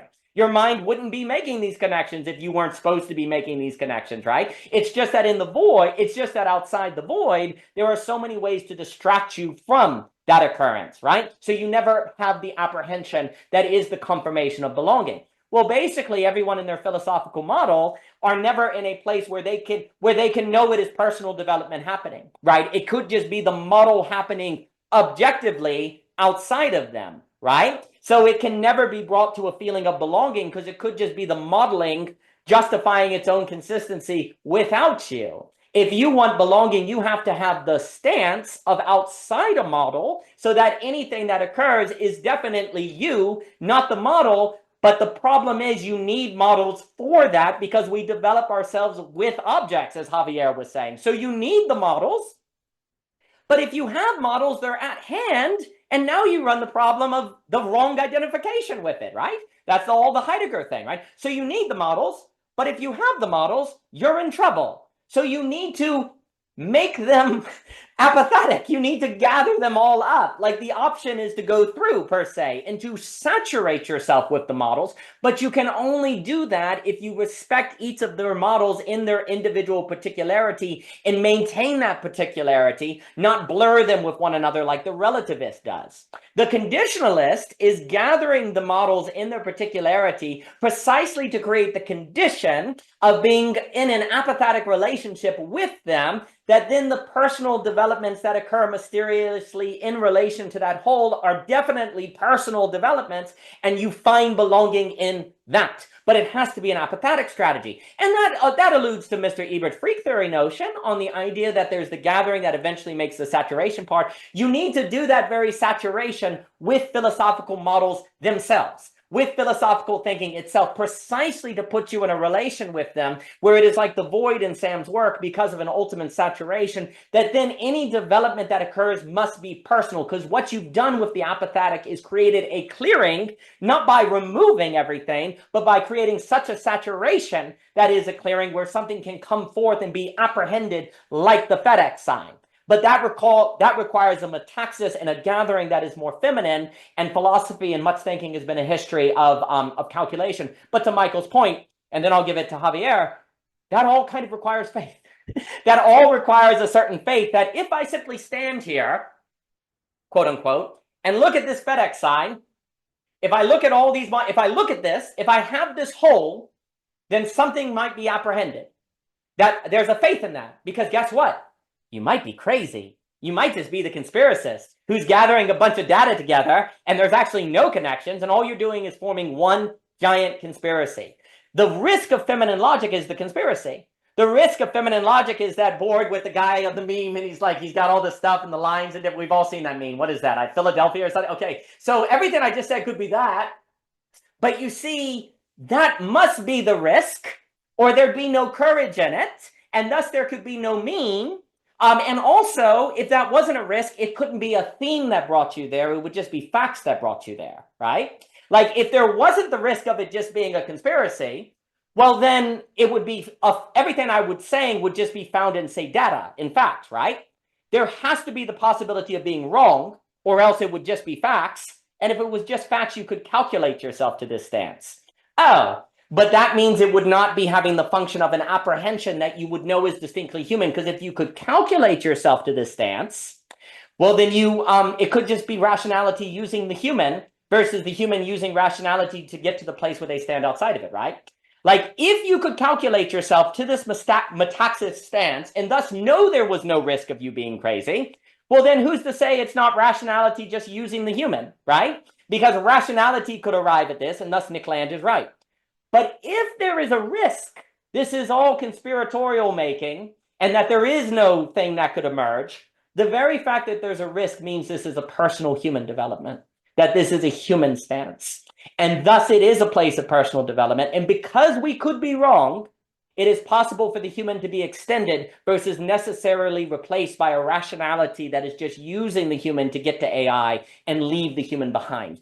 But because we could be wrong, and thus it could be human, the posture is more thematic than it is factual, because it is based on a command that's basically like, do not let your fear of being wrong keep you from being in the place where you could be human, right? Because that's ultimately, I could be wrong, so I don't want to take that stance. Well, then you just put yourself in the place where all development could be attributed to something external from the human, thus cannot be said for sure to be a personal development. It could just be a rational or technological development, and thus the human can be replaced. What one fears is what comes unto them. And if you're afraid of being wrong, then you'll simply be effaced. You're not wrong, but you're also not really there in any qualitative way to care. But let me give it to Mr. Javier Rivera. Mr. Rivera, please. Oh man. God, this is so good. So I was talking to Luber about this religious circumspection. This is what I'm calling.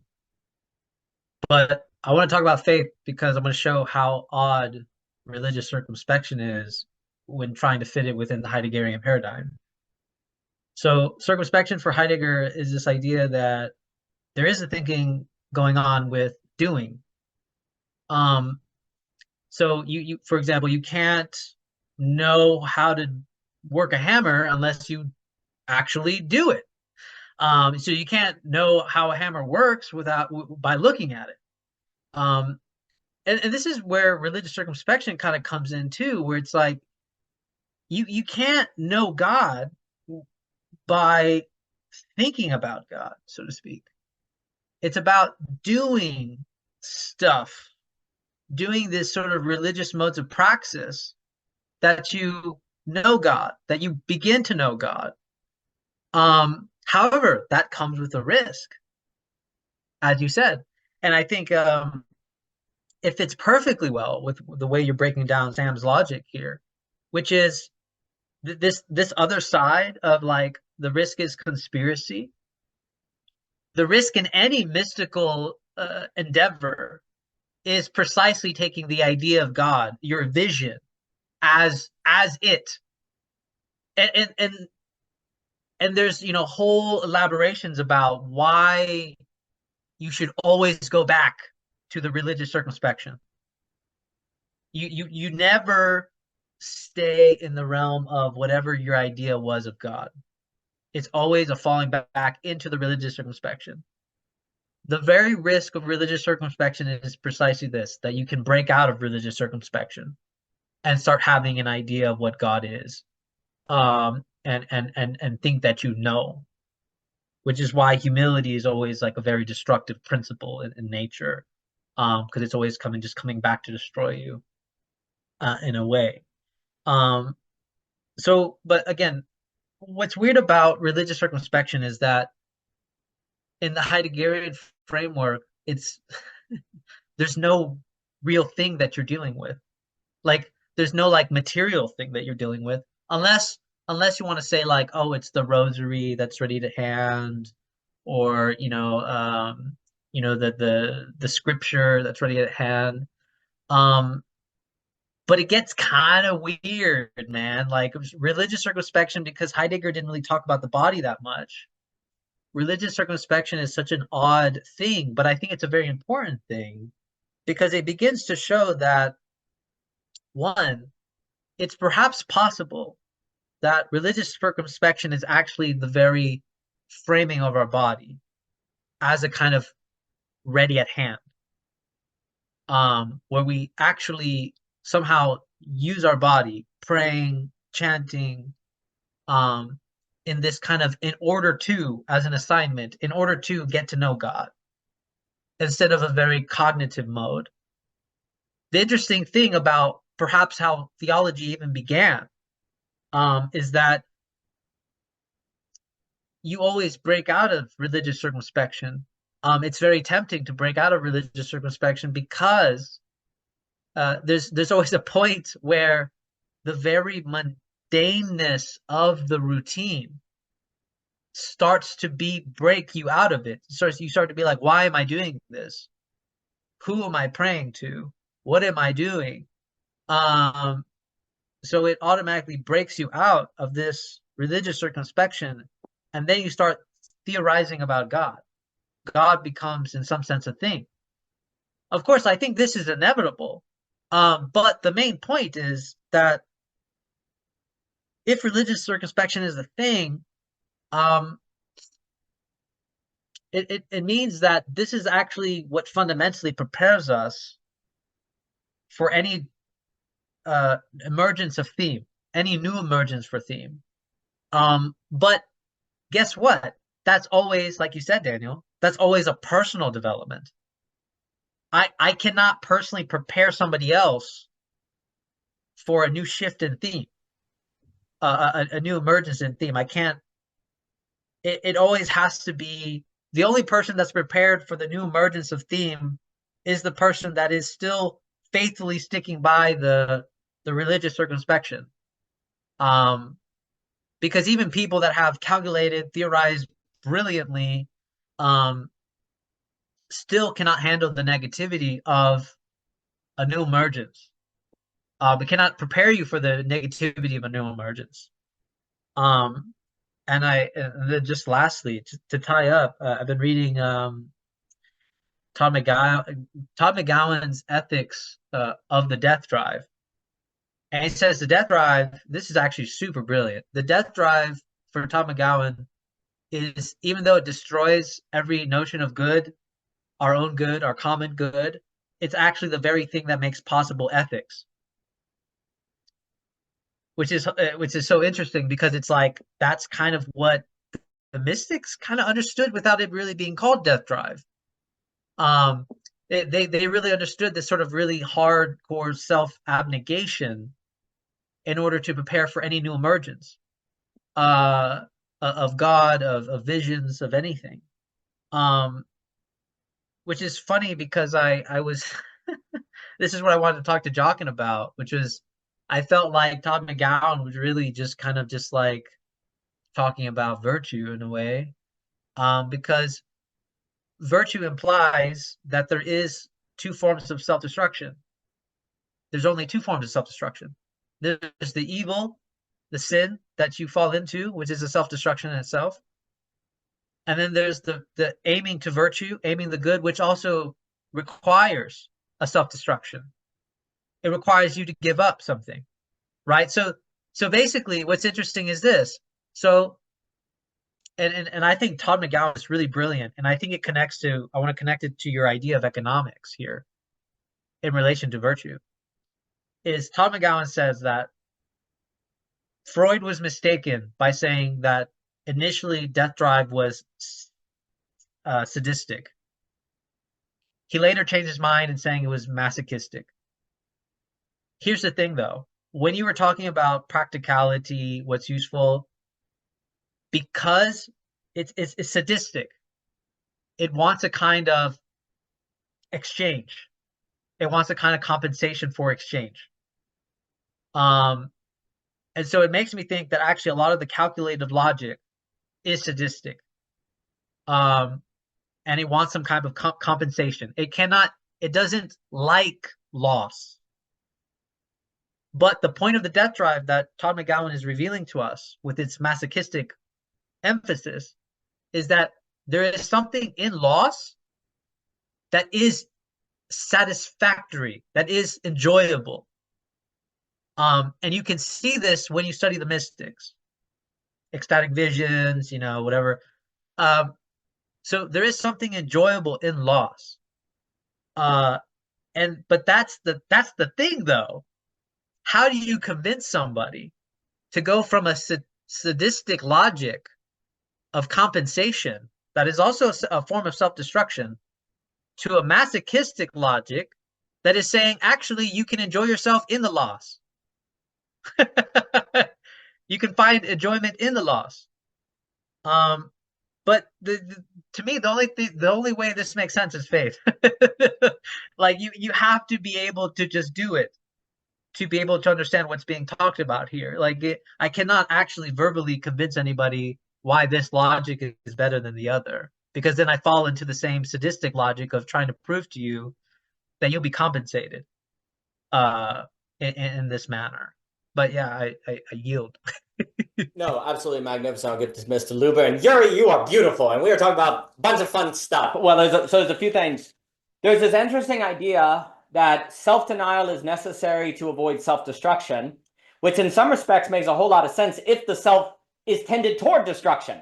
Like if there's something about the self organized toward destruction, it is self-denial then that avoids self-destruction. But the question is, what is good self-denial? Because then that itself can be exploitative and bad, and that's where it becomes really weird. What exactly is the quality of self-denial that is negantropic or what we want versus, because of the problem is religions seem to get it right on self-denial, but then that becomes you deny yourself by doing whatever the church says or following into a certain ethical code that is more totalitarian. So this is interesting because ethics. Well, this is where we got in trouble. When ethics simply became how do we reduce poverty and give people food and clean water, all of that is very important. But that's almost more in the realm of utilitarian ethics, which of course plays a big role. But then there's still the question of what is the ethics of the person that is almost very often what is the particular acts of self-denial that avoid self-destruction.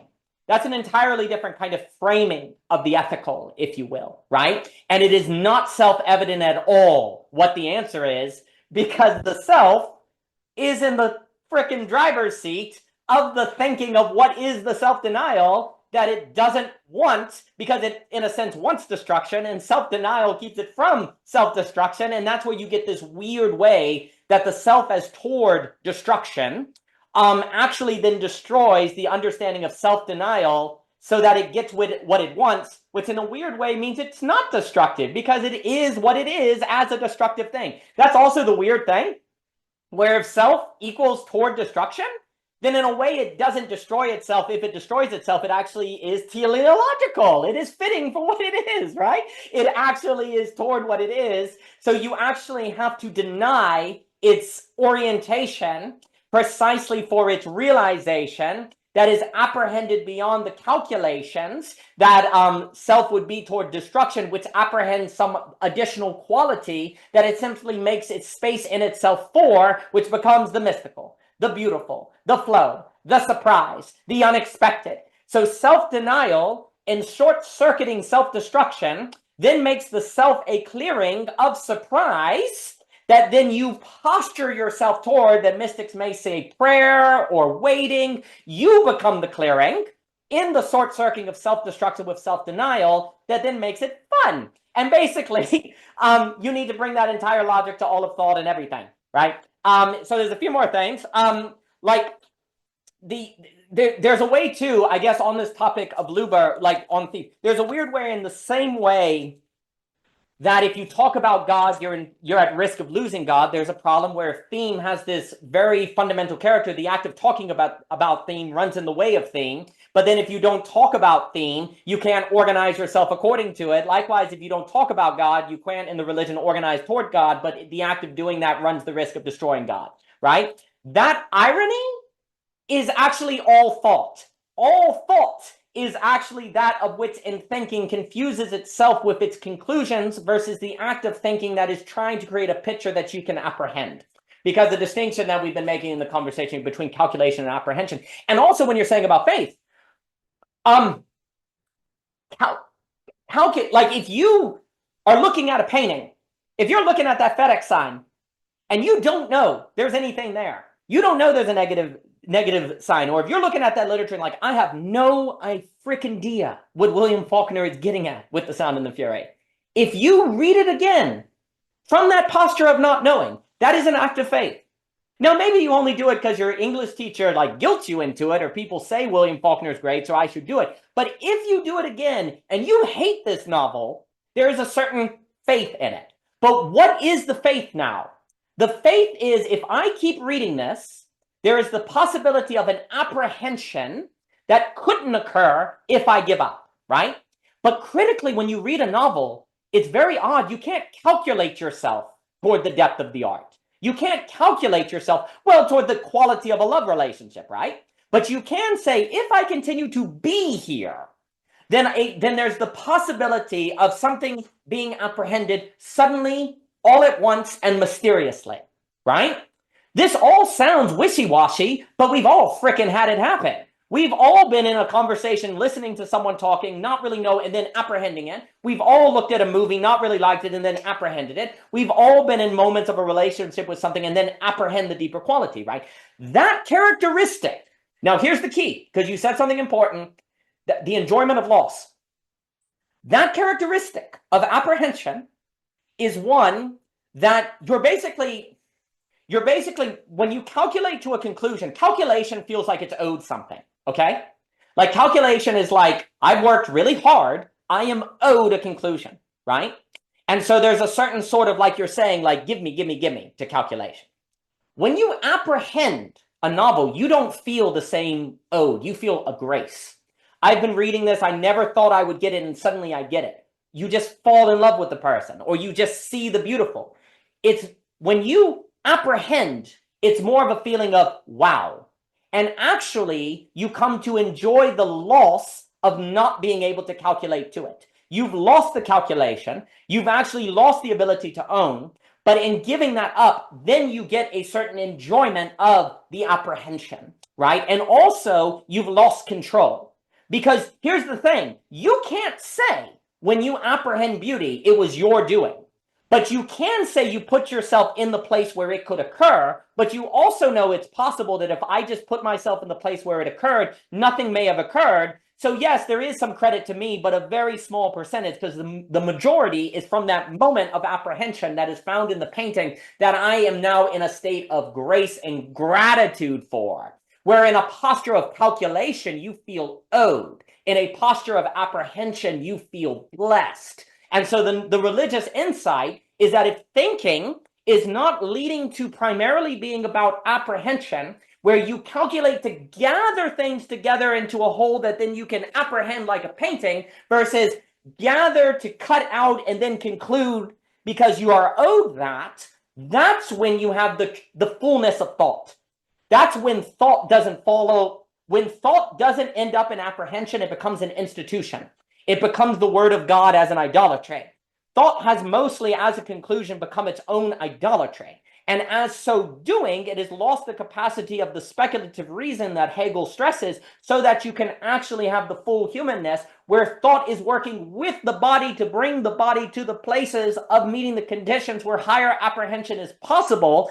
Basically, what ends up happening in Hegel, and this is why it's tied with psychoanalysis now, thought comes to see itself as, wow, my fullness is an apprehension. And do you know what I need in order to be put in the place of apprehension versus mere calculation? The body. The body is what can walk, put itself in new places, relate with the external world. Because in much of philosophy, like Hobbes and different people, the body was a problem. The body was flesh and it was dead, and it's why we fought, because we're in different bodies and it was all terrible. And yes, all of that is there, but then there's a realization that actually the body is what brings about a fullness of experience that allows a conditioning and a gathering for an apprehension that you come to be glad in versus feel owed by because you calculated. So the thought comes to then see itself, the thought comes to see the body and otherness as a grace, not a curse, because these things are what allow these apprehension.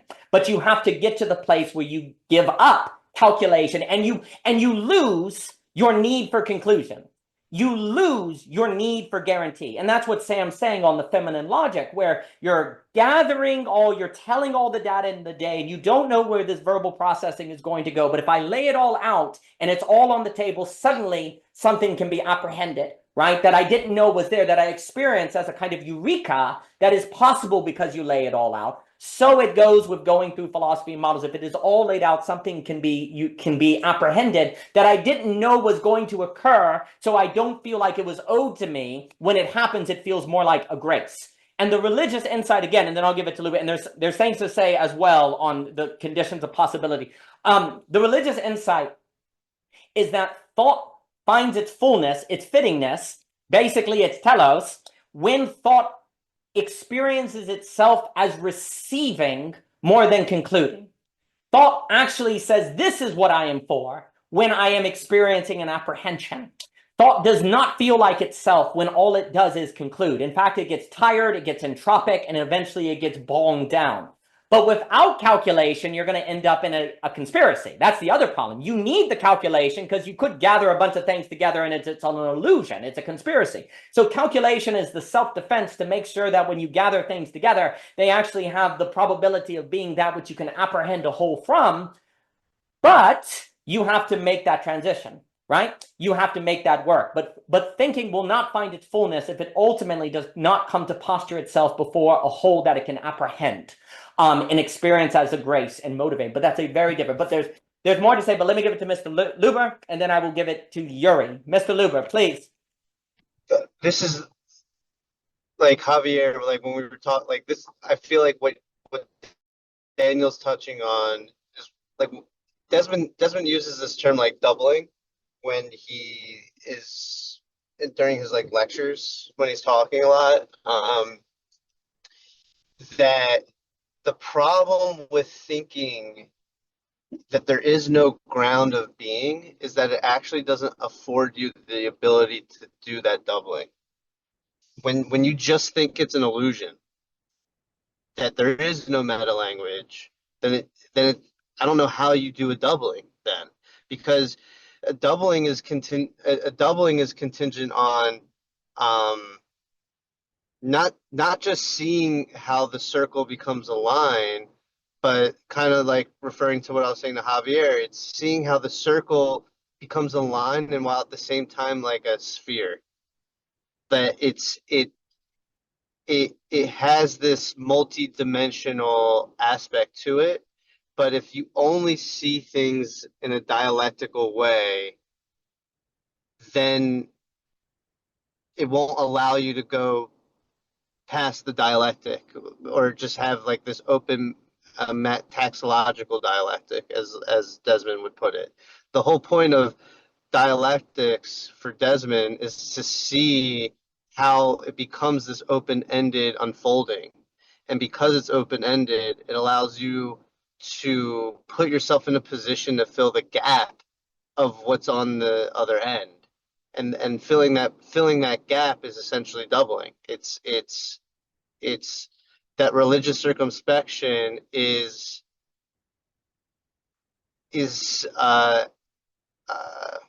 what's the word? Analogous to the scientific circumspection. Like the whole concept of analogy goes out the window if you see the ground of being as an illusion, just because, just like the analogy doesn't grab onto anything, it grabs onto nothing. Like that's why I think the whole distinction between lack and nothing is like is probably the crux of the entire argument to all of belonging in a certain sense. Just because if there truly is just lack and not nothing, then you're constantly playing this analogy game and you're trying to see what analogy fits best with the unfolding that's occurring. And like it allows you to actually change. It allows you to change at the end of the day. I think what you're making me think right now, Daniel, is that the problem is if you say that this God creator dimension is an illusion outright, that there is nothing in that dimension is just fairy tales, then the problem is you'll never get to a place of clearing. You'll never take that risk. You'll I guess the question is, how do you have faith without metaphysics or just like a meta language of sorts? Because the faith aspect is just being understood by the other. in more of like a colloquial sense. Like you have to have like how do I put this? You you have to have faith that there is a theme in order to even talk about there being a theme, even if there is no actual theme at the end of the day. Like you can actually miss the mark on being thematic, but you'll never know unless you try, essentially. But I guess this honestly gets into the whole problem of internal motivation. I guess the question that I have is, can you have internal motivation without having a notion of a ground, like in the Heideggerian sense? Like if you were to take this position of there is no ground at all, there is no ground of being, it's an illusion. How do you formulate internal motivation? Like, wouldn't it be like impossible? Like, please correct me if I'm wrong, but like, wouldn't it be impossible just because you're just basically imitating like what you see in the unfolding in front of you? Like, because you're not positing some ground, it's just imitation then. Like, there's no sense of you being yourself in the truest sense of being yourself, just because the self is contingent off of the unfolding in which you're in, but also but also what you posit to ground that unfolding. Like it's like your own personal intimate positing. Like Desmond talks about Augustine saying, God is more personal to me than I am to myself. That's because there's like that act of positing in a certain sense is more personal to the unfolding than your interface in the unfolding. Like how you act and how you are in the world doesn't compare to how intimate the posit in which your meaning takes place in that being in the world. No, I think it's all fantastic questions. Well, one of the issues is if you can make it plausible to stay in the metaxis, to use that term from William Desmond, and I'll give it over to you. So there's a few things. When we talk about ground, there's the idea that ground can be the stable state, which is non-contingency applying, right? Well, someone like a bard would stress that if there's transcendental emergence, there can't be a ground because there would be something that was constant in every emergence, and therefore there wouldn't be a transcendental emergence, there would just be phase shift, right? Because there'd be a constant, right? So the problem with ground is the idea in philosophy that a ground would necessarily mean that you could not have actual change, only an appearance of change, right? Because there would be some sort of constant, right? So the idea of, can you have something that functionally is like ground without that problem, right? Like something that becomes the sort of principle of consistency through change, regardless of what is occurring, that become the basis of quote unquote faith, but without that faith actually being reductionist, because there's always the problem of faith. Most faith, honestly, is reductionist. You believe in God, therefore, everything is done. That's all you need, right? So the problem is, like, we can't have belonging in a new way. So there's this issue where, like you're saying, there seems to be some relationship between faith and metaphysics, right? Well, if faith means non-contingent, that means, like, reductionism. So that almost necessarily kills metaphysics, because metaphysics, if it means anything at all, is some sort of non-reductionist understanding of things that, in situating according to different non-merely physicalist categories, actually is speaking of the way they unfold more fully through time than stagnant physical categories, right? So there's a way in which, well, wait, if faith is kind of this, God exists, therefore it's over, doesn't that kind of counter with metaphysics? And then at the same time, it seems like faith requires metaphysics. So what do you do there, right? Well, the faith has to be precisely based on a posture of something of which is operating through the change that doesn't reduce the change to be the constant through the change. How do you have something that doesn't change that in not changing through change doesn't limit the possibility of change. And I think that is basically when people say there is no meta language, it is from a posture of that concern, right? If you have something that is constant throughout change, by definition, there is limits on change because you can't change that constant. And that's bad because that means there's a totalitarian structure there. There is, and then who gets to say what that constant is? Because they're the king and they're God and they're very powerful. And also, who are you? Where do you get the basis of that constant? Like, where do you get that from? Mustn't it be a lame Platonistic notion that you're imposing down, right? And that's the fear, I think, when people speak about a meta language. And it's very well put.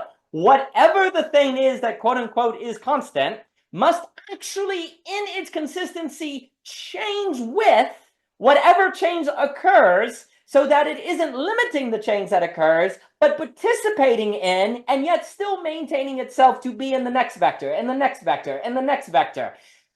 What is that? What could that possibly be? Well, if we talk about metaxis, does every single vector have relation or betweenness? Like, if any configuration of how the universe unfolds entails the characteristic of distinction, then if distinction is always going on, then there's a constant, but the distinction is creativity. This is the question. What is creativity? Like, what is becoming? It is distinction.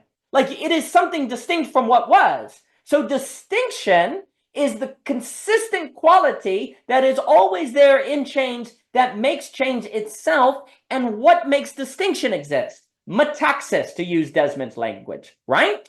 And also to note, Yuri, on the idea of doubling, I think, and correct me if I'm wrong, Mr. Luber, the idea of doubling is that if you say there is no ground, things are themselves precisely almost, imagine it like flipping. You flip on a thing, like you consider outside of itself and you come back to it, and that's actually where new thought is. If you say there's no ground, there is never actually the flip of thought that is experiencing otherness and rethinking the I in light of that otherness, because there's nothing there to come back to. It just ends up spurious. Let's put it that way. Like, if you don't believe in a ground, I think Desmond's point is, aren't you going to just end up spurious? Won't it just be spurious thought that never actually arrives at anything? If you want to actually have thinking develop, there must be something given. But then everyone that says, well, that's really dangerous, though, for all the reasons we've already said, right? So I think that's, if I'm correct, I think that is what Desmond means. I think that's what he means by doubling. I think he's very fair, but then everyone who's like, grounds are dangerous and limit change, they're also correct. There's also a weird thing I should note before I continue. There's a difference between like believing there's no ground and making a point to say there's no ground. Right? This also kind of gets to the God thing, right? Like the Master Eckhart, it's better to say God doesn't exist than to say he does exist because of all the problems. Like, in a funny way, that logic would apply to the idea of there not being a ground, because very often people say there's not a ground to defend themselves from the other. Your ideas are dumb. There is no ground. I don't want to listen to them. Same with nihilism, right? Like, there's also a difference between the actual reality of there not being a ground and the question of one's best posturing toward there not being a ground. Precisely so that you have actual fidelity to that ground not being there, versus actually using the idea that there's no ground as a grounds of dismissal. Because that's my experience. A lot of people will actually say there is no grounds as a grounds of dismissal any ideas they don't like or other people they don't want to listen to, right? Which, funny enough, means that the idea that there is no grounds actually functions as a practical grounds of relationality of dismissal, right? So that's a problem. But then we also have to take seriously the dangers of a ground, right? And that's why we're saying the metaxis, the betweenness, the distinction is actually the consistency that is change, that is creativity, that can be present in any vector of creativity without limiting the creativity, because distinction is it, right? So the question becomes, what would it mean to have faith in distinction versus a ground? And that would be an actual faith that would not be kind of a Platonic totalitarianism, that nevertheless could be grounds of conviction, that could be the development of virtue and the development of the subject in a way that makes them distinct in that activity, right? And so for me, What you have to do is whatever, dare I say, religious tradition you're in or worldview or whatever, the constant is you always keep at the foot, and this really has to be expanded upon, but I'll give it to you. You always have to make sure the distinction of the worldview is central. What forces distinction in it? What is the principle that is actually the distinction that keeps it always open?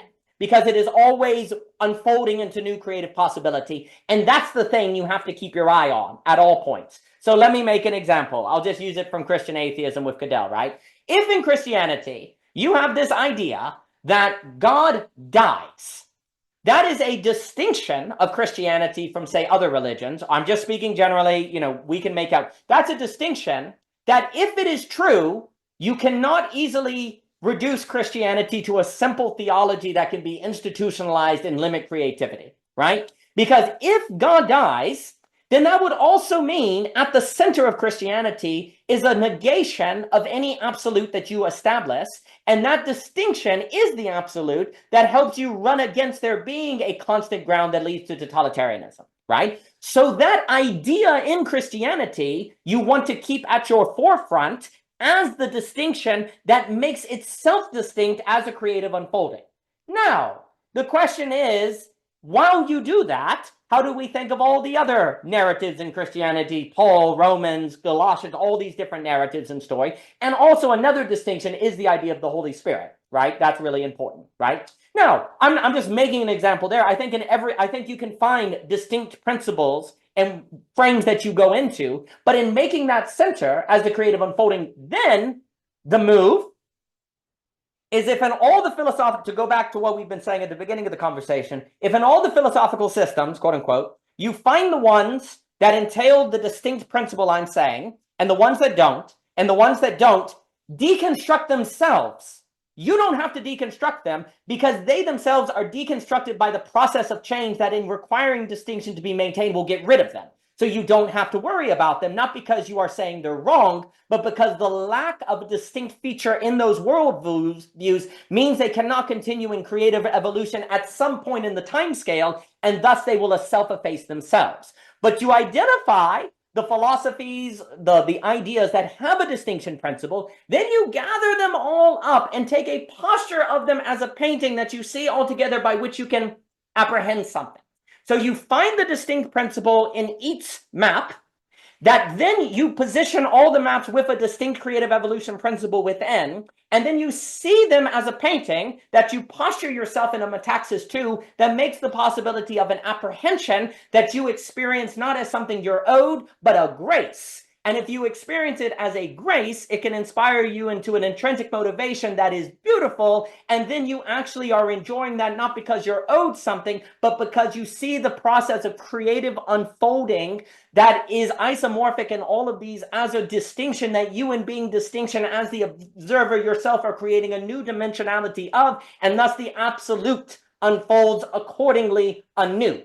And all of that becomes the basis of a belonging, again, that is not a reductionist totalitarianism, where you get the quote-unquote benefits of a ground without it as traditionally such. So those are some positions and ways. There's more to be said on the conditions of possibility, etc. But let me give it to Jurij. Jurij, you're a beautiful man. It's wonderful to see you. And I wonder if you're close to Jacob Kashir, because he's down in Mexico. We need to set that up. But Jurij, good to see you, sir. Good to see you too. So on the topic of fate and self-negation, I think it's not as complicated as you guys are painting it. I think it's I think it's literally like do a few things, whether it's a romantic relationship, psychedelics, or like some specific version of concentration meditation, or a flow state thing, which requires you to self-negate in order to get the pleasure on the other end of it. And once you do that like a few times in life, you're like good, you have faith, right? Like it's not like you have to be like, oh shit, will this really work? No, like I've seen this work a million times. Like I know that this time of like self-negation will just like letting go of who I think I am will just result in something good, right? And another like really good proxy for whether you're doing it right or wrong is like literally if it feels constrictive and bad, you're probably doing it wrong, right? Like it's not that complicated. Like on some level, it like, of course, sometimes you just have to suck it up and do things. But even sucking it up and doing things, there is some higher principle you're adhering to, and like it sort of like should expand your soul, right? Like if you're sucking it up for a retarded college degree, which you don't even believe in, and you're convincing yourself it's for a higher principle, and it feels like shit, well, maybe that's because it is shit. And like maybe you should like just trust yourself more rather than something outside of you. So there's that. Like I really resonate with this problem of self-negation because I have a strong self-negation instinct. And so I have to be very when I use it for like, oh, I'm supposed to be doing this now. I'm supposed to be like doing this. This is good for me. And then it just starts feeling like shit. And like, oh, okay. Yeah, maybe it's just don't do that.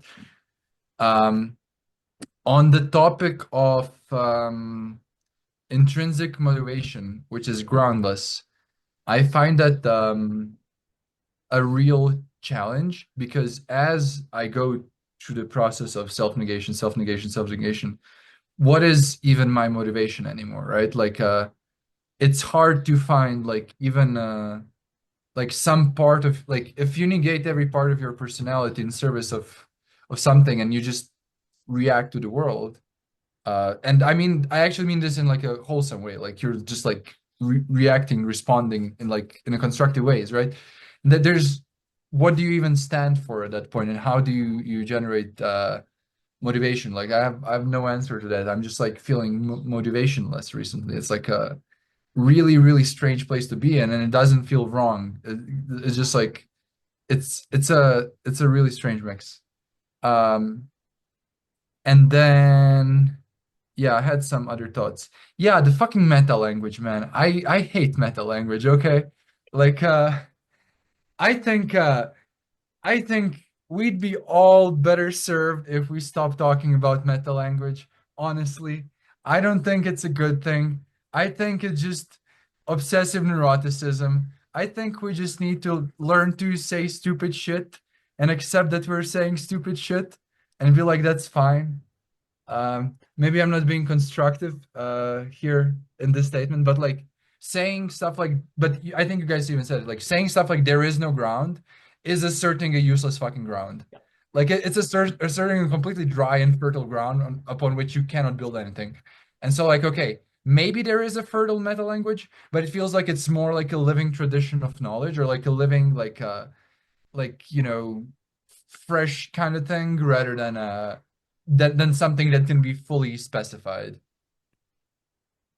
All of that is magnificent. And, so first off, like one of the things I guess, I there is no meta language, but there is a sense of meta practice of consistently putting yourself in places of encounters like this where you can surprise or putting yourself in difficult places. Like it's interesting because even if there's no quote unquote meta language, that doesn't mean there aren't meta practices that you can't put into language that actually can surprise you with the qualities that can unfold. And I think that, like, basically, Meta. What makes it meta? I don't get the word meta anymore. meta, no, because no one does. That's why it's meta, right? Like, meta is you just add it to your salad, like hard-boiled eggs, and you're surprised how good it is. You're like, oh my gosh, I didn't know eggs made salad. You add meta, and it's like, oh my gosh, it's great now. The idea of a meta language is the idea of a language that can reference language without being reduced to the divide of signifier and signified, right? It would be like a language that I can discuss language and not fall into the pitfalls of language, you could say, right? Which basically when Derrida, you could say Derrida's project is getting rid of meta language, but there are many philosophers that say there is no meta language. There is no language that can be used that gets outside of language, you could say, right? You always fall back into. But you see, the funny move there is if you say there's no meta language, you just said there's no meta language, right? So is that a meta language, right? And then, of course, if you say there is no language that gets outside language, that in of itself, though, can be a meta principle that changes behavior, right? This is the key. If I say there is no meta language, that doesn't mean, if you're not careful, you do exactly what you just said. Saying there is no meta language actually comes to be a meta language, right? Well, I can invert this then and say everything is a meta language. That's the problem. Exactly. That's exactly right. And that's where the apathetic people come along and like, well, then everything's a meta language, right? And actually, honestly, Derrida, I do actually think there is a very interesting reading of Derrida that I've never written out and will not be able to justify at this moment, where Derrida, in deconstructing language, is actually saying language doesn't exist. It's a weirder move he's making. He's actually saying language doesn't exist. What is actually happening is more of I almost want to say creative flow, or it's more Deleuzian almost. It's actually like this unfolding that is not really reducible to any thought of signifier and signified. There's a way in which Derrida is saying language doesn't exist. And one of the reasons he actually does that is, for him, language causes injustice, and that if language does not exist, it will actually create justice, because language is often used to oppress, right? So if you say language doesn't exist, you open creative potential, and Derrida has some very Heideggerian influences that actually is able to move beyond, dare I say, calculation or various gaps or solidifications that oppress people, right? So ultimately, I think you actually said the key. If you want to say there is no meta language, what you actually have to do is say there is no language. And that's, I think, the key. Because what you're saying is language is not what I mean by that is, obviously we use words. Language is not what you think it is, ultimately. If there is no meta language, then language is not what you think it is. I think often in the claim there is no meta language, there isn't the doubling back on, well, is there even language then? No, not as you think. Language is actually different than what we think it is. Language is not about, language should not primarily be about the transferring of meaning. Language should primarily be about the conditioning of subjects to participate in one another that allows a certain quality of relation and surprise and encounter to come up that otherwise would not happen. And language is simply necessary for the conditioning of that human relation and human subjectivity. Like, for example, you were talking about let's take rock climbing and coming to overcome I hate rock climbing, it's hard, but you do it, you have faith, and eventually it gets easier, right? If there is no language, you may never find the rock wall, or you may never get the idea of the rock wall. Like, language helps coordinate you to these places of development, but it is primarily a coordination mechanism versus a transfer of meaning. We need to think about language more of social coordination than it being about meaning, because then language is not language per se. It is actually more directionality, right? And so for me, the problem with saying there is no meta language, although I agree with that sentiment, is you actually need to go through it to say there is no language. There is coordination. And the key of quote unquote meaning is actually the practice, the meta practice. Because saying there's no meta language doesn't mean there isn't a meta practice. You can have, because here's the key. If a meta language is a language that gets outside of language, a meta practice would be one that gets outside of practice. Is that possible? Yes. You can self-forget yourself in the practice. You can get so good at running that you actually forget you're running. You actually can get so good at like flow states or forgetting or being a coder. You get so good at the practice and saturated in it that you actually forget the practice, and that's the height of accomplishment of the practice. But language can't do that, because that becomes telepathy. Like, if you forget you're using language, it actually is oh, wait a minute, non-language, telepathy. The ability to actually know meaning without communicating it by sound. That would be to get beyond language. But that actually isn't language. That's telepathy. And that would be a practice, wouldn't it? That would be more of something you could do in a certain intimacy, right? So we need to think about practices. And what are the practices to create the conditions by which something can come forth that would have a surprising character to it? Now, what I would say you're making, and then I'll give it to Luber, you're making an extremely good point on the idea that it's not so hard, right? With faith, right? You do it and it goes from there. A way I think about it, though, because it actually speaks to what you were saying about a groundless intrinsic motivation, is I think the human develops by doing harder and harder things of faith. Like, when you're a kid, the idea that it's good for you not to eat the cake requires a certain faith. But then when you do it, you go, actually, they're right. If I eat cake all the time, I feel like crap. Well, then you get to high school and your coach is like, it's actually going to be good for you to do cross-country running. And you're like, you're full of crap. And every time I went to the cross-country line, I'm like, why am I doing this? I'm going to run 3 miles. Why am I doing this? And then one day you're glad of it. And you eventually then learn doing things that require faith, quote unquote, because you don't know the outcome, pay off. Well, this is what's interesting. I actually think, you know how they talk about the scales of being or the ladder of being, and like this kind of levels of being. There is a sense in which, for me, it's a ladder of harder faith. Because when you talk about it, I think this is midlife. When you talk about why am I doing this? Like when you eventually reach this place of negation where you can't even have the point, well, then to keep doing it, you'd have to have what? Faith. And it's hard to have faith at this point, right? It's like hard to see where this is going. But many of the religious ideas, like almost in a way you can associate with Dark Night of the Soul, with the John of the Cross and all those people, which is you're like, why am I doing this? You know, it feels like God hates me or whatever, and yet you're going to stay on this place of posture. It's precise.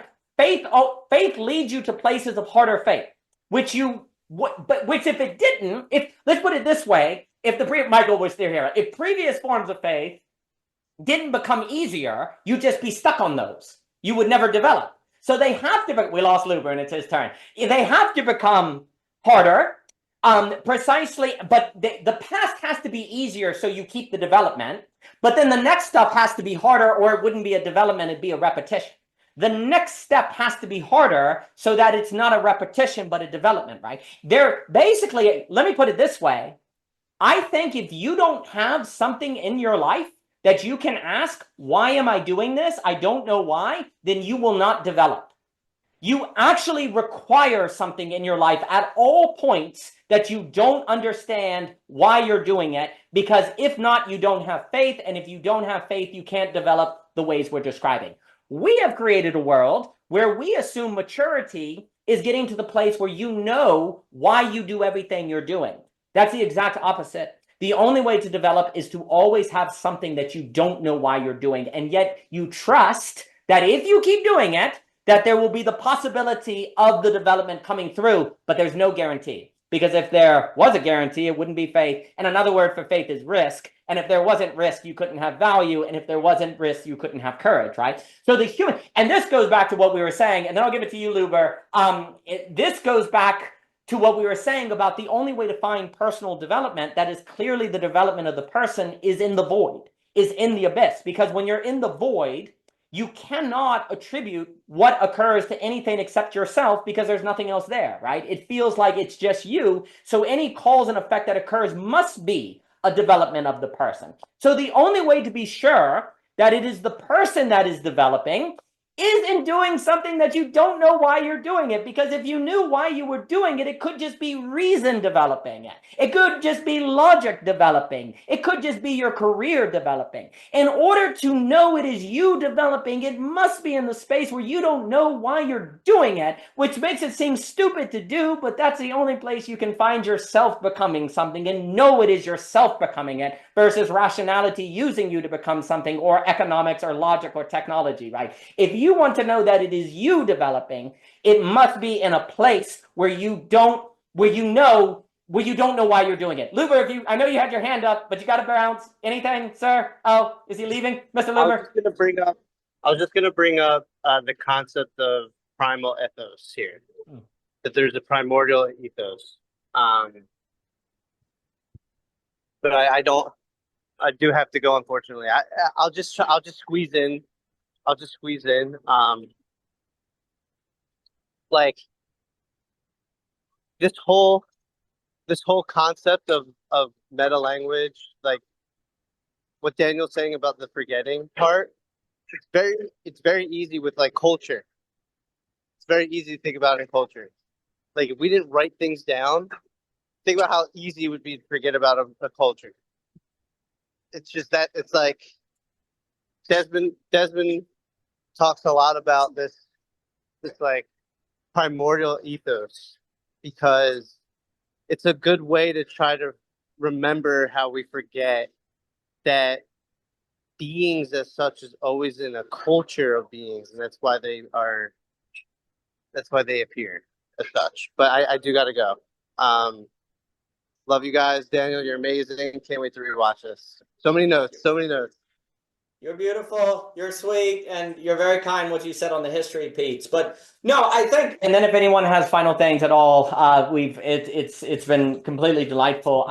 Well, again, another thing, like what Luber was saying, on this idea of can we predict the emergence? You know, Bard would say if you can, then it's not an emergence, it's a phase transition, right? So there's this idea that you cannot predict the new. So this is the interesting, but this is also why the emergence is the domain of personal development, because if literally it is new, therefore, if it occurs, it cannot be attributed to something else. It must be actually a personal product if it is occurring in nothing, if you can't understand it, right? So there's also a way in which Bard's defense of transcendental emergence is for the sake of the possibility of an actual quote unquote event, which of course is an actual development, not just a change, but an actual development. And what we are suggesting is that the person needs actual development to actually continue to develop as opposed to just change. And let's put it this way. If there is nothing in your life that you have no idea why you're doing it, then there's nothing in your life that can be a source of development versus change. Most of what happens is that humans change. We very rarely develop, because develop requires faith in the sense of it is in a place where you don't know why you're doing what you're doing. Thus, the development must be a personal development because there's nothing else to attribute it to, right? Well, that means if we in our culture define maturity as always knowing why you're doing what you're doing, then maturity is where you no longer have the possibility of development, only change. And things that don't develop fall into entropy and die. But of course, maturity is where nothing changes because you're mature. There's no more change that needs to occur, right? So we've actually defined maturity as death. You may live another 40 years, but you died in the sense of entropy, right? But in order to develop, you have to do things you don't know why you're doing them. Because if you knew why you were doing them, it would actually mean rationality knew why you were doing them in you. Rationality in you would know why you're doing it. So when we say you don't know why you're doing it, that doesn't mean you're not doing it. Your body is doing it to know the doing it. The knowing requires the doing because it is in the doing that there is the knowing. Rationality is the ability to know something without doing it. What else is it? What else is logic and rationality but the capacity to know a thing without participating in a thing? Which is great if the thing would kill you, which is great if to avoid things that will destroy you. But when it comes to things that you can only know by doing, rationality overfits to take that to say there's therefore no reason to do it. Correct. There is no reason to do it, but this is not something that will kill me. So maybe I should do it. But then the question is, what is the basis of that should? Because it's not a rational basis. It has to be something else. It has to be a kind of personal basis, a you basis, a radical absolute choice basis. If you never have this kind of choice, though, you cannot develop. And what this ultimately means is that rationality will set us up to never develop because we will only ever do rationally that which we have reason to do, which can be attributed to something beyond the personal and therefore cannot be said to be personal development, only change. Rationality would have us only change, not develop, but what is being suggested is that we are not actually fully human or fitted to ourselves unless we are developing, which means we have to do something that we don't understand why we're doing it. But in so doing, it then becomes a kind of apathetic nothing, like Sam Green was saying in the Mermaid story, in which we actually can know it is ourselves that's changing because there's no reason there of which we could plausibly say is the source of the change. It has to be us. The plausible deniability that it is anything else but our own person developing is gone. And that's actually precisely the moment we can know for it. Because there's also a factor, and I'll give it to Michael. There's also a factor which if you have personal development but cannot know you had personal development, that undermines it, right? So you have the confirmation problem. How do you confirm that that was personal development as opposed to something else? Well, that's the other advantage of doing something that you don't know why you're doing it. Because that right there then makes it, well, you know it was personal development because it was only the person there that was doing it, right? So you get the stamp of confirmation that it's not just delusion, it actually was you doing that because otherwise it wouldn't have happened because there wasn't monetary, rational, logical incentive to make it do it. So you get a feeling of a platform, basically, something to hold you up. It actually can hold you up where, let's put it this way, like in Descartes, any conclusion that is reached rationally can be questioned. That's what we learn in Descartes, right? You can deconstruct it. Every conclusion reached rationally can be, here's the irony. This is what I'm getting. Here's the irony. We tend to only do things that we have reason to do, which funny enough, reason can be deconstructed. So we tend to only do things for a reason that can then be deconstructed. So it's kind of an irony that occurs, right? If you do something without reason and you personally develop, there's no reason there to deconstruct. There's an action that occurred. There's an actual history, which goes back to the paper. When you personally develop, there's a history. You can't deconstruct a history. You can misinterpret a history. You can misunderstand a history. You can remember different things, but the history is actual. It occurred. And the development, therefore, is not based on rationality. The development is more so based on history, which is a higher evidence than mere logical syllogism. So it actually provides a greater security. It's not perfect, of course, because if it was perfect, it couldn't have been a personal development. It would be a necessity, which is inhuman, right? It can't be perfect. The very fact that it can't be perfect is thus evidence that it was a human development, right? But because history becomes the basis of the irony is when you do things, and I'll give it to Michael, when we only do things that we have a reason to do, then we only do things that can be deconstructed. And then we wonder why it's all empty underneath us. But when we do things that don't have a reason to do, there is no reason to deconstruct. So the very lack of reason becomes the security. We tend to do reason because we think it gives us security for our actions, but actually it makes us vulnerable to deconstruction. When you do things without reason, it becomes more secure because there's a history. And so you avoid deconstruction precisely by removing from your action the reason in all things you do that deconstruction seeks out to destroy. Well, you simply don't have reason, so deconstruction can't get you, and thus the quote-unquote meaning crisis, nihilism, and all of that is not a concern of yours because you didn't do it with meaning. That's the funny thing. If you don't have a reason for why you did it, there was no meaning there, so you're totally cool with not having meaning. There's no crisis of meaning because you're already doing everything without being able to give meaning to what you're doing. So you deal with the meaning crisis by basically leaning into, you're right, this doesn't have meaning. I can't really explain it, but I actually think there is something developing in me that is a higher form of meaning that can only be found by going through the inability to put it into meaning. Right? And so that's actually how you avoid deconstruction is by basically already saying, well, I'm just going to start without a meaning. I'm just going to start without a reason, and yet have something compelling me as a person that along the way will give me the security of a meaning and a reason that is not reducible to a syllogism because it is in the fuller dimensionality of a frickin' history that was my choices, and you cannot take my history. You can deconstruct my reasons, but you cannot deconstruct my life. And that's what you do when you give into this choice of doing something you cannot explain. Deconstruction can never take your history. And so lean into that. But let me give it to Michael. Michael. Oh man. Oh man. I don't know what happened at the mechanic today. I don't know fumes you were inhaling or something. That's just you've been on a high this whole freaking time.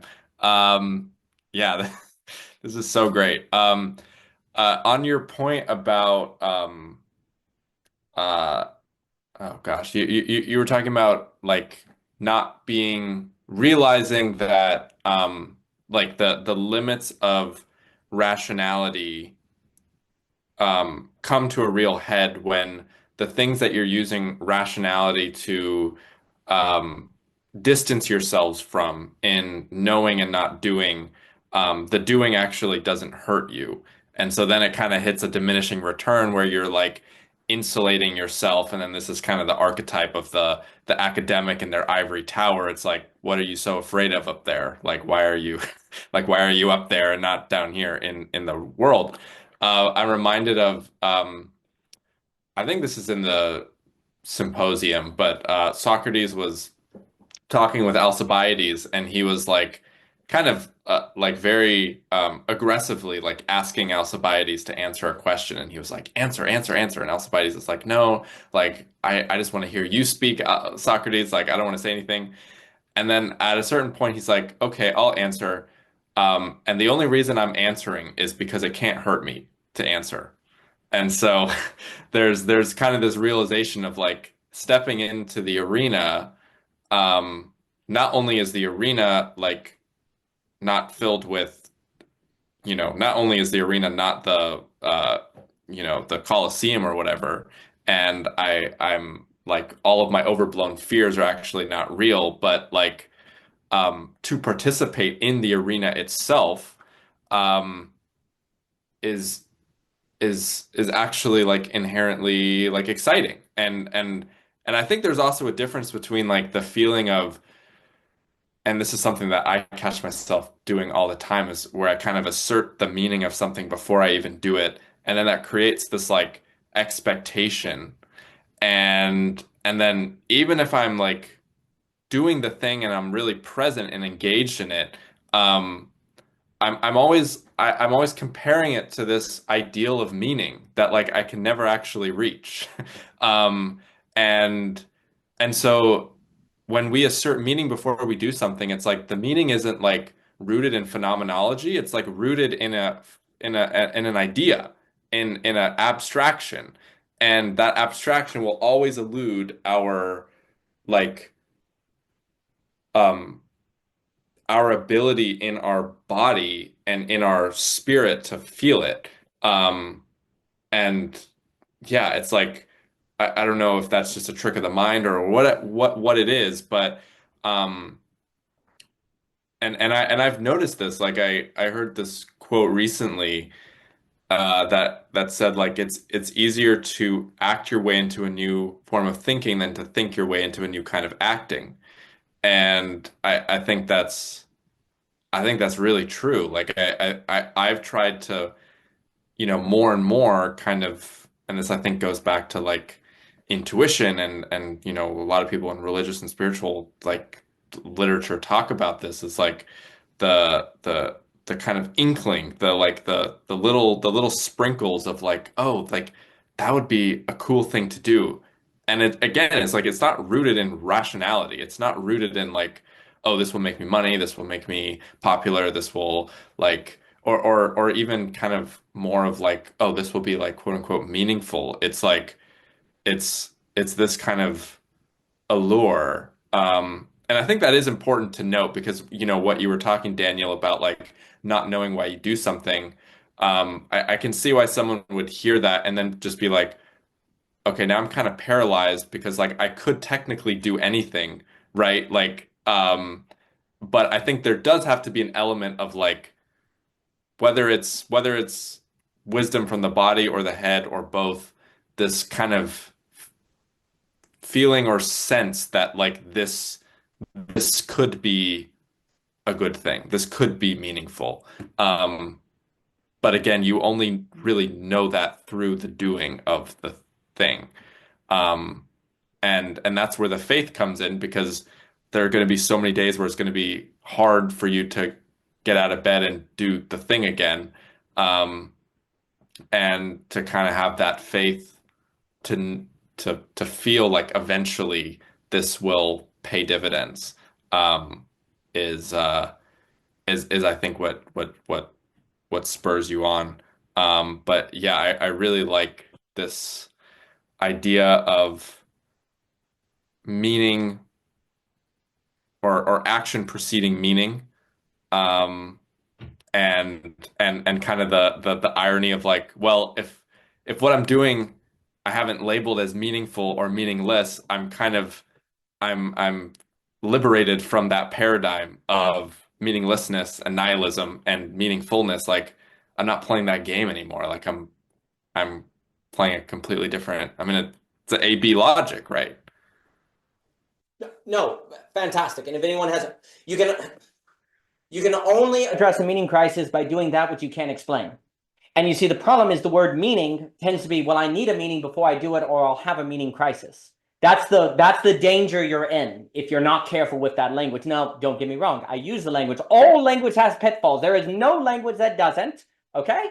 Because there is no language. All language has pitfalls because there is no language. There is only action. And so, of course, all terms are going to be a problem because all terms can posit and position themselves as being a thing as opposed to a coordination mechanism. All coordinations can fail if you don't do them right.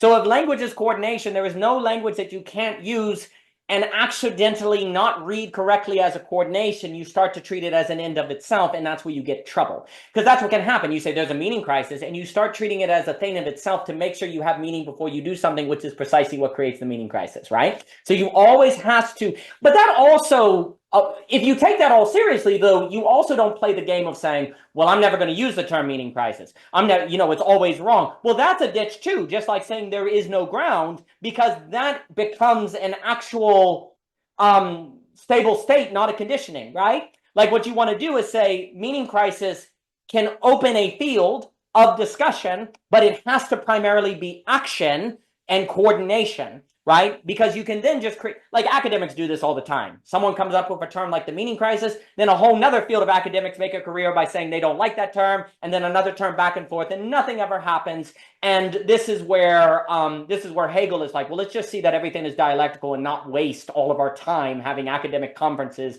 talking about the limits of terminology, because all terminology passes over into otherness because it's a coordination mechanism. So let's not waste 200 years of intellectual development simply saying that language sucks. Yes, language doesn't exist. It neither sucks nor is good. It doesn't actually exist in the way you think, because what exists is language as a coordination that finds its fullness in the action of the human being. This is kind of a Blondel point. But like you're saying, like if you have the meaning, because when people talk about the meaning crisis, you're ultimately saying a certain personal development crisis. I no longer feel like I'm developing when I do this. I've been doing this 9 to 5 and I feel stagnant. What's the language people use? Stagnancy, dead, no longer going somewhere. And the word we use for that is meaning, but the problem is that can go to, well, can you define why you're doing it? If you're not, so here's actually the problem. If you're not careful, the meaning becomes a simile for reason. And that's actually what occurs. When people say there's a meaning crisis where therefore I need reason, I need to make sure there's a reason for what I'm doing. Oh, you just fell for the secret trap. That's like the meaning crisis getting you from behind. You thought you would, oh no, so there's a meaning crisis, so I better make sure I have reason for what I'm doing. You never get personal development. The meaning crisis is a lack of development. What you get is a reason justification, because here's the thing. Reason is reason is avoiding nakedness. Oh, I have a reason to do it, so you can't critique me. Oh, I have a reason to do it, so I can be comfortable with it. You don't face fear. When you have a reason, you don't face fear. You never develop if you don't face fear. Like there is no way to develop unless you face fear. There, at the heart of development is courage. Now the question is what kind of courage and in what context, and that's the next leg of this. But if you don't face fear, you don't develop, and if you're not careful and meaning becomes a simile for reason, then you use meaning to avoid facing fear, and you talk about having meaning, and actually then you become someone that everyone should be like because you have meaning and they just work for money, and you're above that and you actually have higher dimensionality. Oh, you're not facing fears, you've made yourself an idol. And that's one of the problems that can happen when you talk about the meaning crisis. You then get a meaning cast almost of people who have higher meaning and enlightenment, who are above all the people who are still having material gains, and there's no fear to face at all because they've reached the top of the mountain and they just need to stay there. They've reached the height of development, and that's that. And it's other people who need them to develop because you're finished. Well, that's idolatry. And so one needs to be very, very careful before meaning comes to have that stable state, not because the meaning crisis conversation is wrong, but because every conversation is at risk of becoming wrong and naturally does become wrong with time, because we all try to find reasons to avoid facing fear. And eventually the meaning crisis conversation to develop has to face fear. And right there is when the temptation of idolatry happens, say 5 years in or 4 years in or whatever.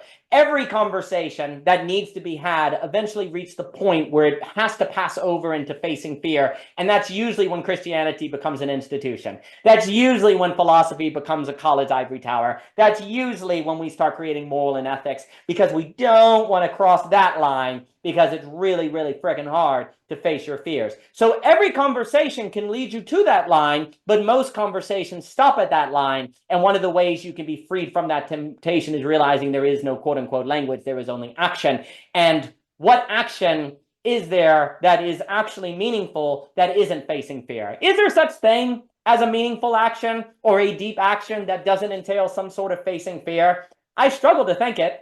I can't think of a single action that is actually meaningful in the actual human sense that isn't an action that requires facing fear or doing something hard. and difficult, right?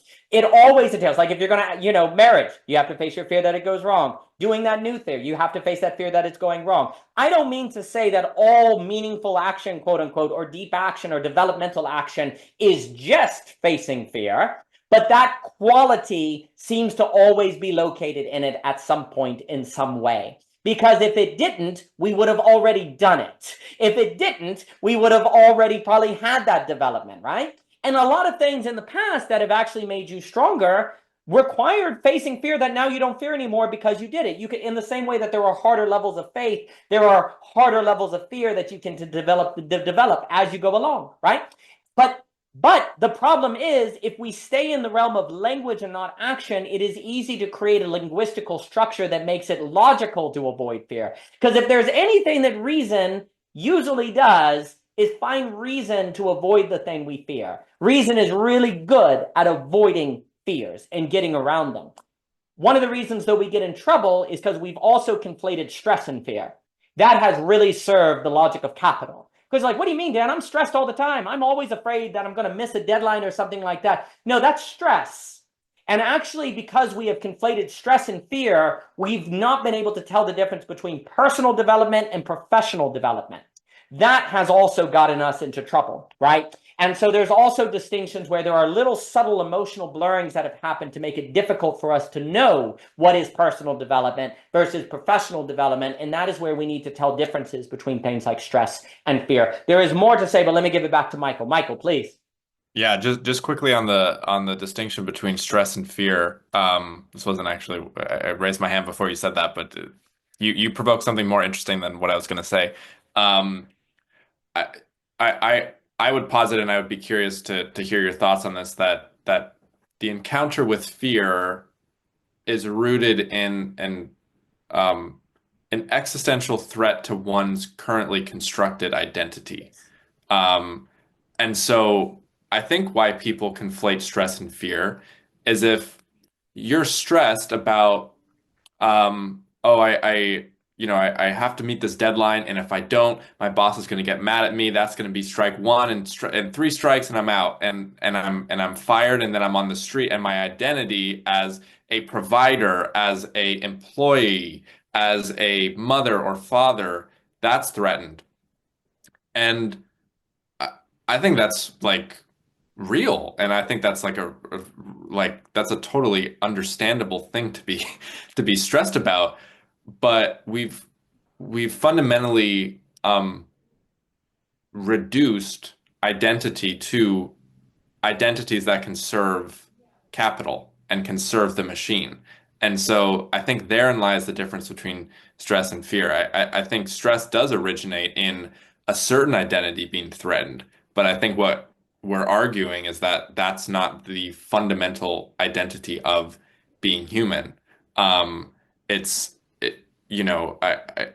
much more about creating art and getting in front of a group of people and sharing your art and potentially being booed off stage, or this part of your soul that you're bearing being just like dismissed by a group of people. Like that's closer to fear than stress, because it's more than just a identity rooted in like functionality or like something serving the state, right? It's like it's an identity of being itself. So yeah, just curious what your thoughts on that are. I think that is very well put. And there's another way in which stress can get you status, where fear entails doing that which may not get you status, right? Because there is kind of stress competitions. Who's the most stressed? Well, you must be the most important. There is something about stress that can be redeemed by status, whereas fear, you could lose your stat, like everything, your stable identity could be lost. And actually, usually why we're stressed is because we don't face a fear. Like we're afraid of losing our stable identity, and that's why we're stressed. But if you conflate stress and fear, then there is no deeper foundational thing you need to investigate. You just need to meet the deadline, right? So that conflation avoids the depth, right? Likewise, the conflation of meaning and reason avoids the depth of action and different things. Usually conflations occur to avoid depth. And so if you make those conflations, then there's no deeper root that can be considered. And so all you need to do is the horizontal thing in front of you, and don't ask any questions, because God forbid what would happen if you ask questions. You also, though, made another very important point. And then if anyone has final thing, I don't know where the time goes. It's been delightful. But on this idea that if you go, okay, well, if I can do, and this is Luber, wherever you are, you're hearing this. If you say, well, I should do something I can't explain, so isn't that infinite, right? Isn't that open to just do something you can't explain? Well, what's the difference between personal development and stupidity, right? There's always a thin line between stupid and courage, right? There's always, and there has to be. If there wasn't, then it wouldn't take courage, right? So if there wasn't a blurring, a metaxis between between space between stupid and courage, then it would just be technical knowledge. The blurring is the human. The human is found in the blurred space. It has to be. If it was, because all spaces that are not blurred are necessarily machine, for good and for bad. The human as distinctly human, and thus personal development as a space of clear personal development, must be a blurred space, because otherwise it would be reducible to one side or the other, right? So the human is always found in the blurring, the metaxis, quote unquote. But the point is this, okay, well, what is the action? Well, this is where the theme is important. This is where the principle of action, because you go, okay, all right, so what exactly, so I have to do something that I can't justify to myself, but where in that can I have something occur in the activity that I cannot predict?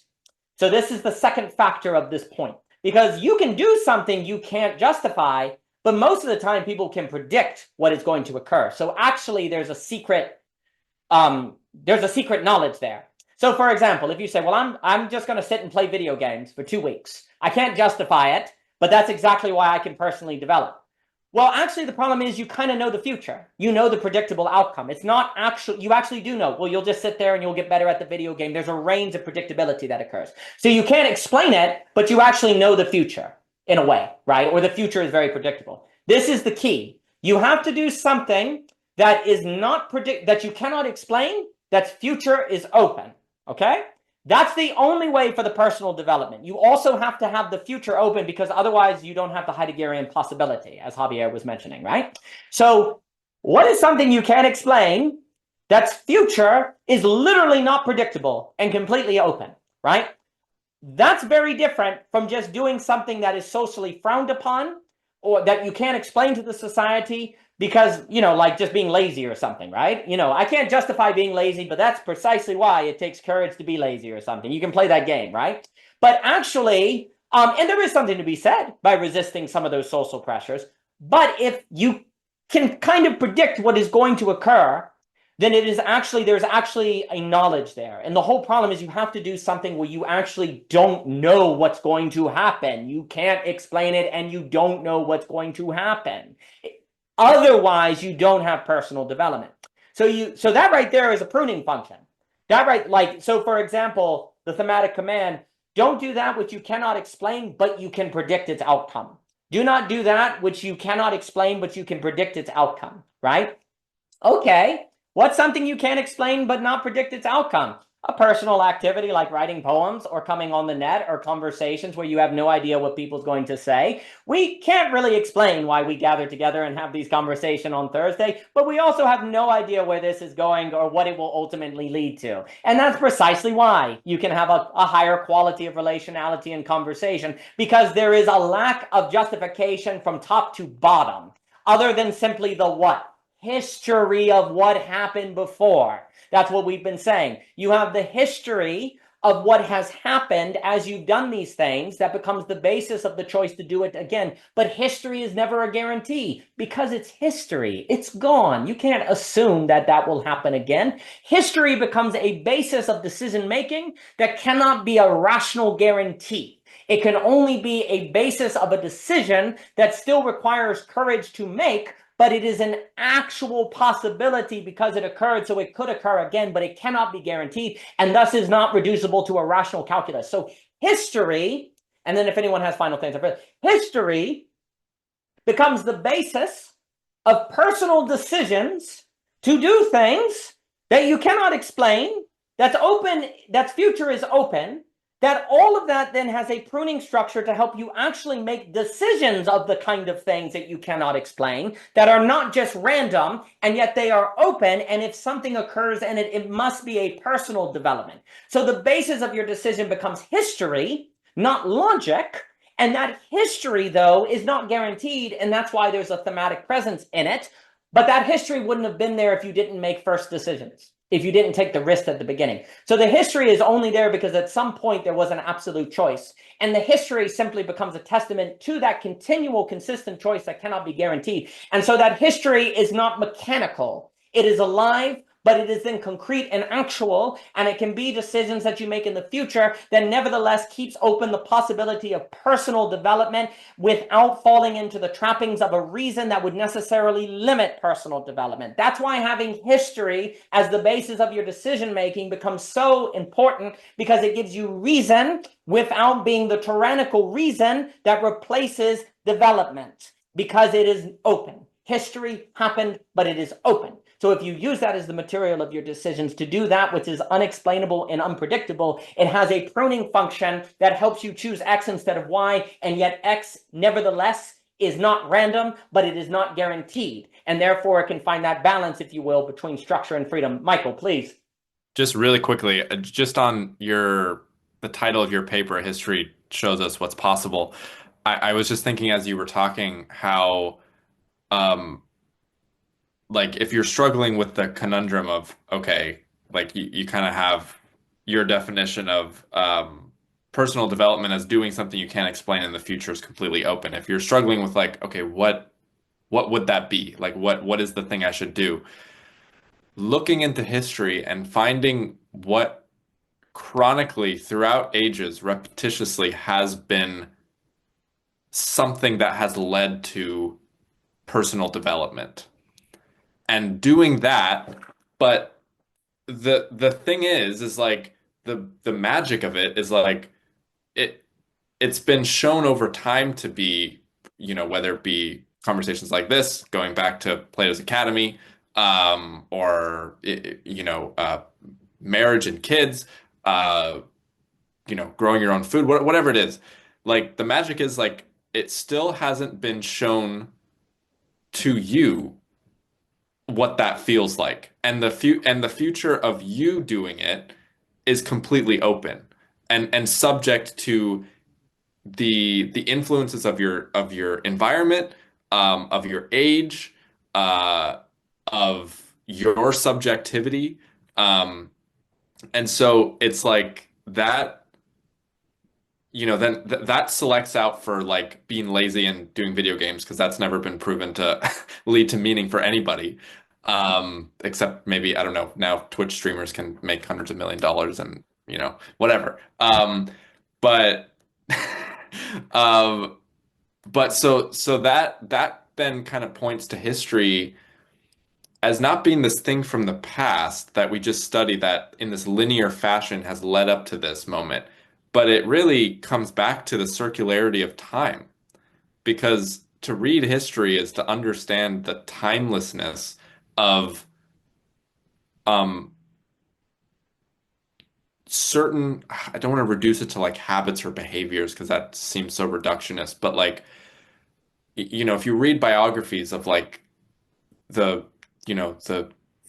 greatest people, not just in the idea of great as being like productive or whatever, but like, the people we revere and admire, like there are like common ways of being that they all had, let's say, and to adopt those, but inherently it will be unique to you.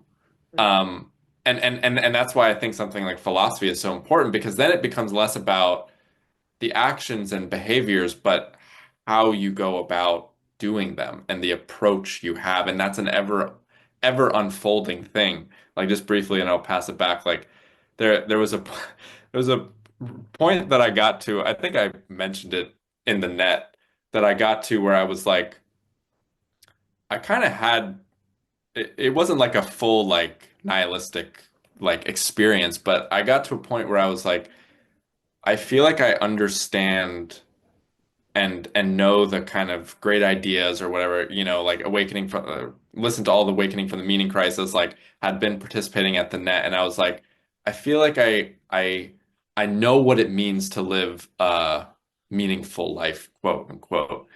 And so it's like what's there left to do? And I kind of just like hit this point of like, oh shoot, like I know, but I don't actually know.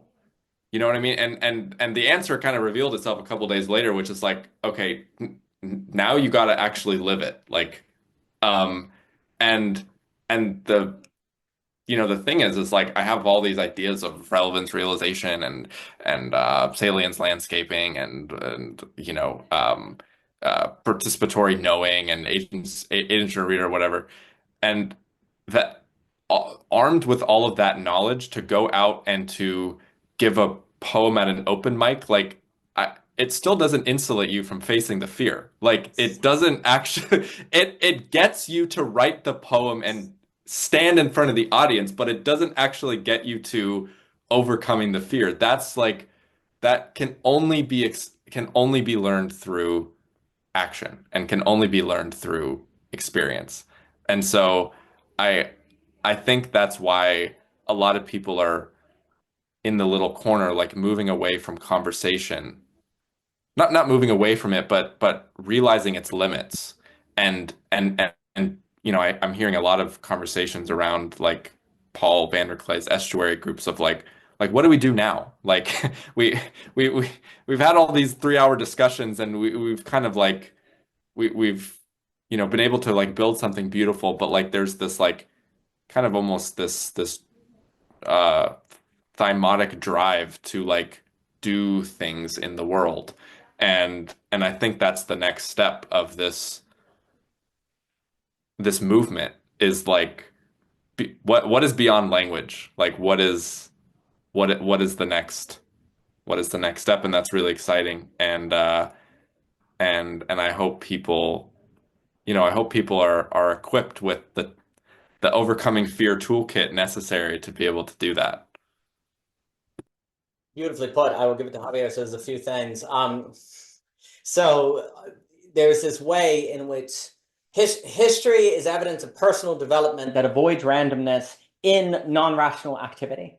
So history is the only, basically you require history to make decisions that can be unjustified but not random, right? And this is why I think so many of my favorite philosophers have a historical bent, because what other evidence can be open other than historic evidence, right? Literary humanity evidence can do, but this is where Hayden White is like, well, history is literature, and that's kind of a big thing, and it's very interesting.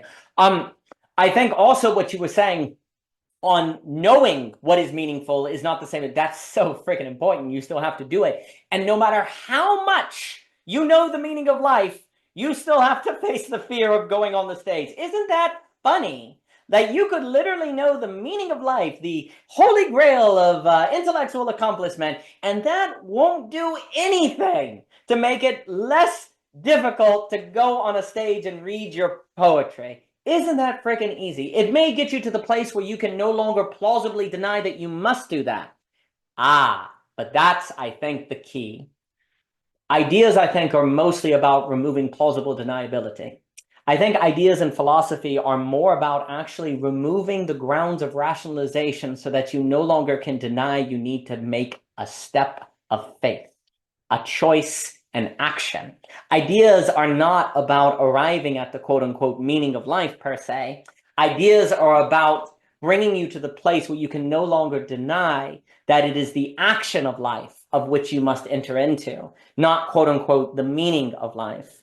And so we have used, I think the brain actually wants to believe, though, that ideas equal experience, because then it doesn't have to face fear. If I can convince, the brain is incentivized to conflate thinking and experiencing. We have a paper in Conflict of Mind called Ideas Are Not Experiences. There is incentive for the brain to conflate these and to genuinely believe that having the idea of meaning is the same as doing that of which generates quote-unquote meaning, because then it doesn't have to face fear. It has this incentive.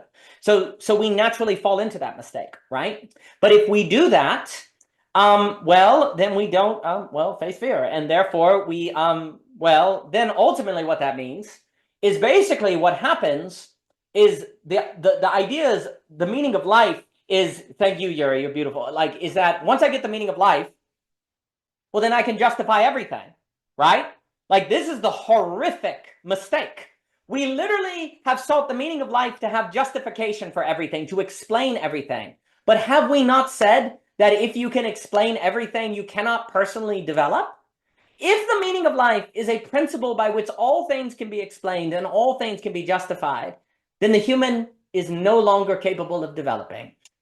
By thinking of the meaning of life as an idea that justifies everything, it is not by chance that we have created AI, because AI is in fact that holy grail, right? So if you make the mistake of thinking that the point of thinking is to arrive at the final answer, then you have said that the meaning of life is to build an artificial intelligence that doesn't need the human being, because a principle that can justify everything is that of which there is no possibility of personal development, because personal development is only found in that which cannot be explained.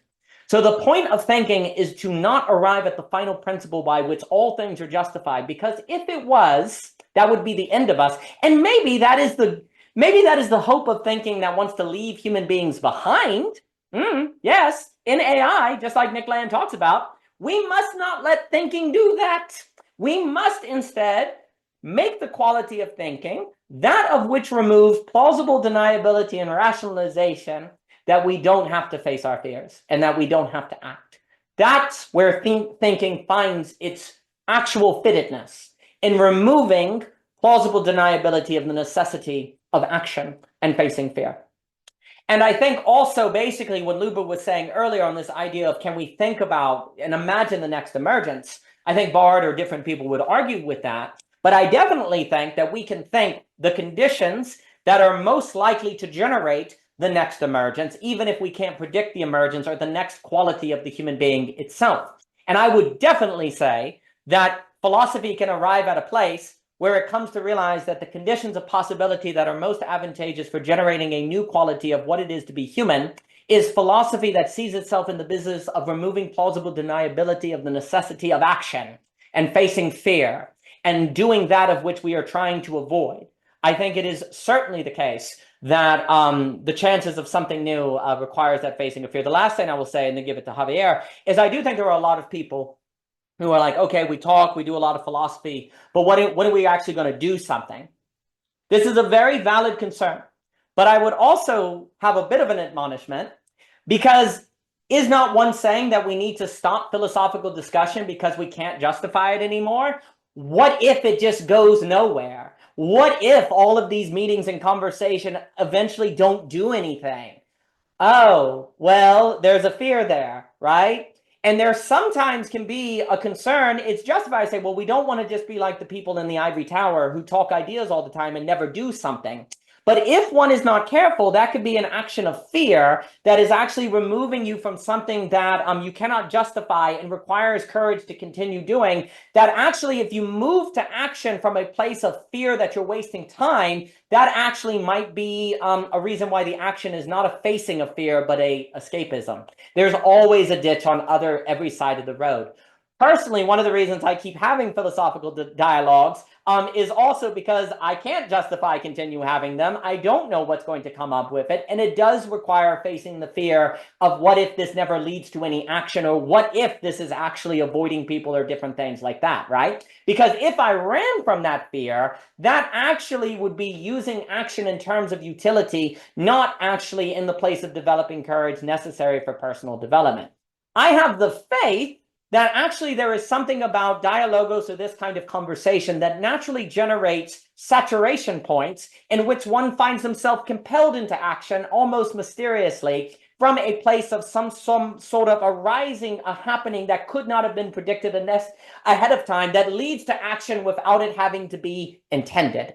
Because what I think conversation like this does is bring action that is not a project. You intend the conversation that you cannot justify, that leads to a saturation, that leads to a certain push into action that is not a result of a direct intention, but it is not randomness, but it is on the other side of facing a fear of wasting time. And I think that's very, very important, because we can't, if philosophy has made the mistake in the ivory tower of talking without action, there's also another mistake of doing action to be sure that you're not like those people in the ivory tower. Oh, but you're then actually not wanting to be like them. And isn't that an act not of love, but a certain like we'd be better than? Isn't there a secret pride in that, where you're afraid of being like the people in the ivory tower? You want to make sure you're better than them. So aren't you possibly acting out of a pride? Ooh, that's not good. Because the moment you're acting to make sure that you're not seen like the people in the ivory tower, are you not acting in a manner to make sure that people see your reasons are better than theirs, so you can be justified better than them, and you can definitely make yourself distinct from those ivory tower people? Are these not all actions of a psyche that is afraid?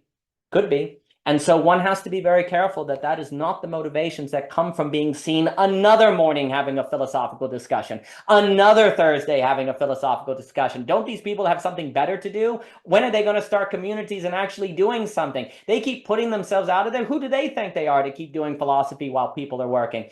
Yeah, you have to put yourself in that place of exposure. And if you're afraid to be seen in that exposure and have those possible things thrown out of you, then your movement into action will actually be one of avoiding vulnerability. One must be careful. I really do think, though, that continually putting yourself in the places of doing that which cannot justify leads to these very mysterious but very powerful situations and compelling into action that actually makes up in the fullness of time this problem of doing thinking without action, because one must move into action in the fullness of time, which must not be from a place of justifying the self, but because it is in the fullness of time. And I do not think we cannot do that without a commitment to spaces that we cannot justify, that other people may think are crazy, but if we do not do them, then we are not moving to the place of the action of life.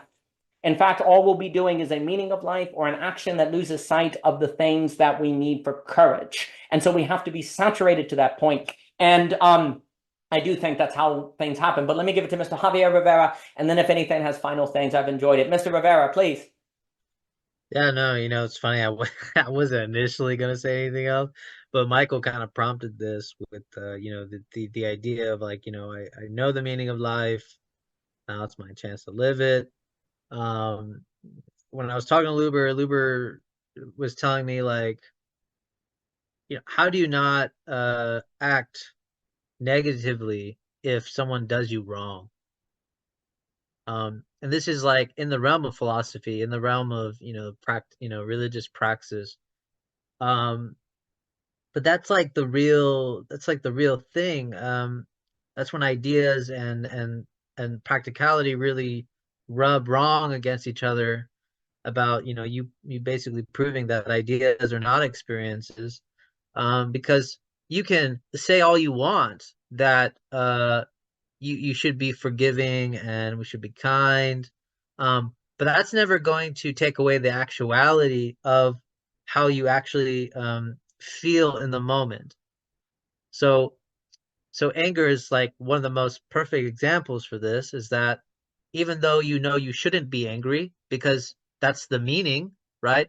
You should be, self-negating, whatever. But the problem is you are already angry.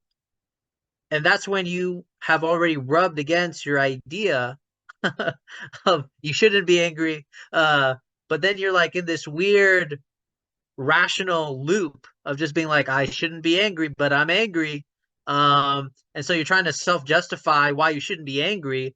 But the problem is you are angry, which is what I was telling Luber, that the problem lies not necessarily in the fact that someone did you wrong. The problem lies in the fact that it's possible that you're willing to deny anger in the face of a compensation via the other person.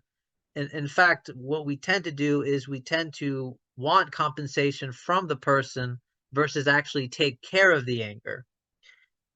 This is something like Thich Nhat Hanh points out, right? Like, and it's funny because he doesn't read philosophy per se, but he's a Buddhist, and so he has intimate understanding of this, which is taking care of your anger is understanding that you are angry, that you are hurt, And it does put, so the body itself becomes a limit to understand where you actually are in your own developmental history. It's a check. It's a checkpoint, right? Like, so how do you know the difference between how you're developing and not developing? Oh, the body. The body. It's the fact that, you know, and it shouldn't be discouraging if you do get upset. It should just be more enlightening to you and more a position of humility to you that you are not where you think you are in your development. You're never as far as you think you are in this development. Bye, Michael. It was great. But yeah, you're never as far as you think you are in this development. So, but that's what the religious circumspection always teaches too. You never have full enlightenment. You never are as developed as you think you are. That's always a risk of pride. And so the body always rechecks against pride. And that's kind of what that's what checks the thought from running itself off the edges. And so I think really, I mean, it's just it's so great to go into history, and then also have the body as a kind of measure for where our actual personal development lies in response to the meaning that we've already identified. And not to mention, it also shows the limit of articulation. Like Heidegger says this, like the moment you assert, the moment you articulate, you give definition to something, but that definition to something is also subtraction from the very thing that you are encountering. But the only way you could know what you're encountering is by asserting and by articulating what you're encountering. So even if you say you know the meaning of life, you always will be checked by the humility of the fact that you gave definition in order to give any articulation of what you're encountering. So it's just like such a crazy move, and then you realize that your reason is always the unreason, which people seems to miss too. Like you pointed out earlier, reason is always unreason, precisely because we assume reason should be static throughout the whole thing and self-justifying, when really the fact that the reason itself is so contingent on its unreason, which makes it possible. And you really understand your unreason when you discover that your reason gets taken away from you. So when your reason gets taken away from you, you really start to understand that the unreason itself was always the possibility that not only gave birth to your reason, but also the possibility that takes away the reason. I'll leave it there. Magnificent. That's exactly right. But then, of course, the irony is that the reason actually conceals that very taking, as Heidegger understood. There's the revealing conceals at the same time, and the religious mindset in that redoubling, that circumcision, is always saying, did that thing that revealed hide something at the same time? Let's look again to make sure, because if you don't have that doubling, you're eventually going to be tricked by the presence to not see what it hides. It's only a matter of time. It's basically inevitable. And then critically, if there was not this need to double, to recheck, there would be basically, this is a claim, there would not be negentropic potential. There would only be entropic potential. And this is the key. The very fact that we can screw up again and thus redouble means you can add a complexity to the system rather than just go along the causal horizontal. You can add a vertical per se, right? And if the horizontal is toward the entropic and you have a negation of the horizontal with the redoubling, then that actually creates a complexity out of the negation. The negation of the negation leads to the complexity, right? Which is negentropy, right? Because Jim Rudd and Niebuhr, they've made this point that complexity is a result of entropy accelerating itself. Actually, it negates itself and actually then creates complexity, right? So you say, well, that actually accelerates entropy. But then there's this idea that actually, if you always did that doubling, maybe entropy would be heading toward a final equilibrium that it never actually reaches, because there is always a doubling mechanism that creates more complexity, where the endpoint of entropy is always present and possible, but it is never reached if we actually master this doubling. Because that seems to be a lot of things. There's always the possibility of the danger, but that very possibility has to be there for there to be a thing you can double on and negate to actually create a negentropy or complexity that avoids that. right? So the threat is the gift. And I think the religions know that as well. The threat of finitude is actually the gift of this thing that can double on itself and thus make it infinite. Because if finitude is here and you're able to double, then you enter in a way to the non-finite to consider the finite and thus change the quality of the finite into the infinite with the in parentheses. The finite becomes an inexhaustibility in its very limitation as realized by the doubling or the reflection back upon. And so the pain, the failure, the finitude, the trouble are the very evidence of a mechanism of the possibility of a doubling, a mechanism of the doubling that makes the nekentropic possible, new quality and new creative unfolding. The very fact that there is error that you can think makes there being the possibility of a distinction. If everything was perfect, there would be no distinction between the good and the bad per se, or the working or the not. And that distinction is creativity. Distinction is creativity. So the very doubling is the possibility always of a distinction. That means creative evolution can always be present, and yet there be a constant principle of distinction. And so you can always have that transcendence that Bard has stressed, and yet also have a consistent principle in it itself. Because you, in doubling on yourself, can make a distinction of yourself because it is never final. You can always see yourself as distinct or see yourself as a process, because when you double on yourself, you see yourself as a process, which makes you distinct from this very present moment. And as such, there is then creative possibility. But the key to all this is the body. And what's very interesting is, there's that book that the body keeps the score or whatever. There's a way in which the body keeps the theme. The body is what is actually keeping the thematic command to stay in this creative process always, because it is aging, because it is in entropy, because it is that which is dying, and that can fall into meaninglessness and nihilism and sloth and giving up. It is that of which is keeping the theme and is a, dare I say, score of how much you've managed to keep the theme, and how much you've been able to double and keep it distinct and keep it nekentropic and gaining a complexity in its fittedness to become more of itself by higher qualities that cannot be predicted. But just because they cannot be predicted doesn't mean we can't have a really good idea of the conditions of possibility that are more likely to generate those qualities than not. And it entails that ability to always respect yourself, to introspect on yourself, to see yourself as, maybe I'm not finished, which is a self-denial that can work against self-destruction. When you say, maybe I'm not perfect, that's precisely the activity that actually ironically meets the fittedness. And the original and best understanding of the word perfect is when a thing is doing what it is supposed to do to be its full self.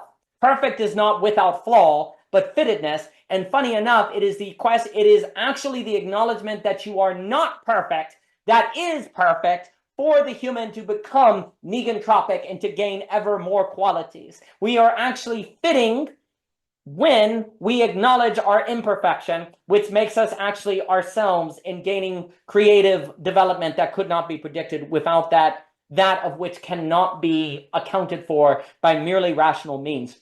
And every vector basically entails something that keeps the thing. With the biological, the body keeps the thing, now the mind keeps the thing. Like, there is always, the chemistry keeps the thing, but that quality of theme is always different, and yet there is always something keeping the theme. That is precisely why it is developing through time, and thus a condition of possibility for a transcendental emergence that cannot be predicted. But we can indeed determine what is the keeping with that increases the probability of the conditions being there for that transcendental emergence, to use Bard, that if they are not there, that is less likely to occur. Not saying it can't occur, because no one, or even saying that necessarily something will occur, but there can be a notion of what keeping with increases those possibilities of condition. And when it comes to the quote-unquote vector of mind, it has a whole lot to do with being willing to do that which cannot be explained, because that is the condition of personal development that brings you to the place of being a condition for that which cannot be predicted.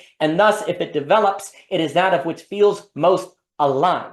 Because that of which can be predicted in its manifestation is that which feels less alive. It feels like a plan. It feels like a flat calculation. But when something can happen that doesn't feel like you knew it was going to happen, and that feels as if it could have been otherwise and that was not predictable, when that arises, when that occurs, you do not ask if life has meaning, because there's life right there alive and becoming that of which you cannot predict. And so, yes, it has meaning because it's asking you to come along and to be part of it. It's been a treat. Thank you all. Appreciate it, Javier, very much. Thank you, and all the best to everyone.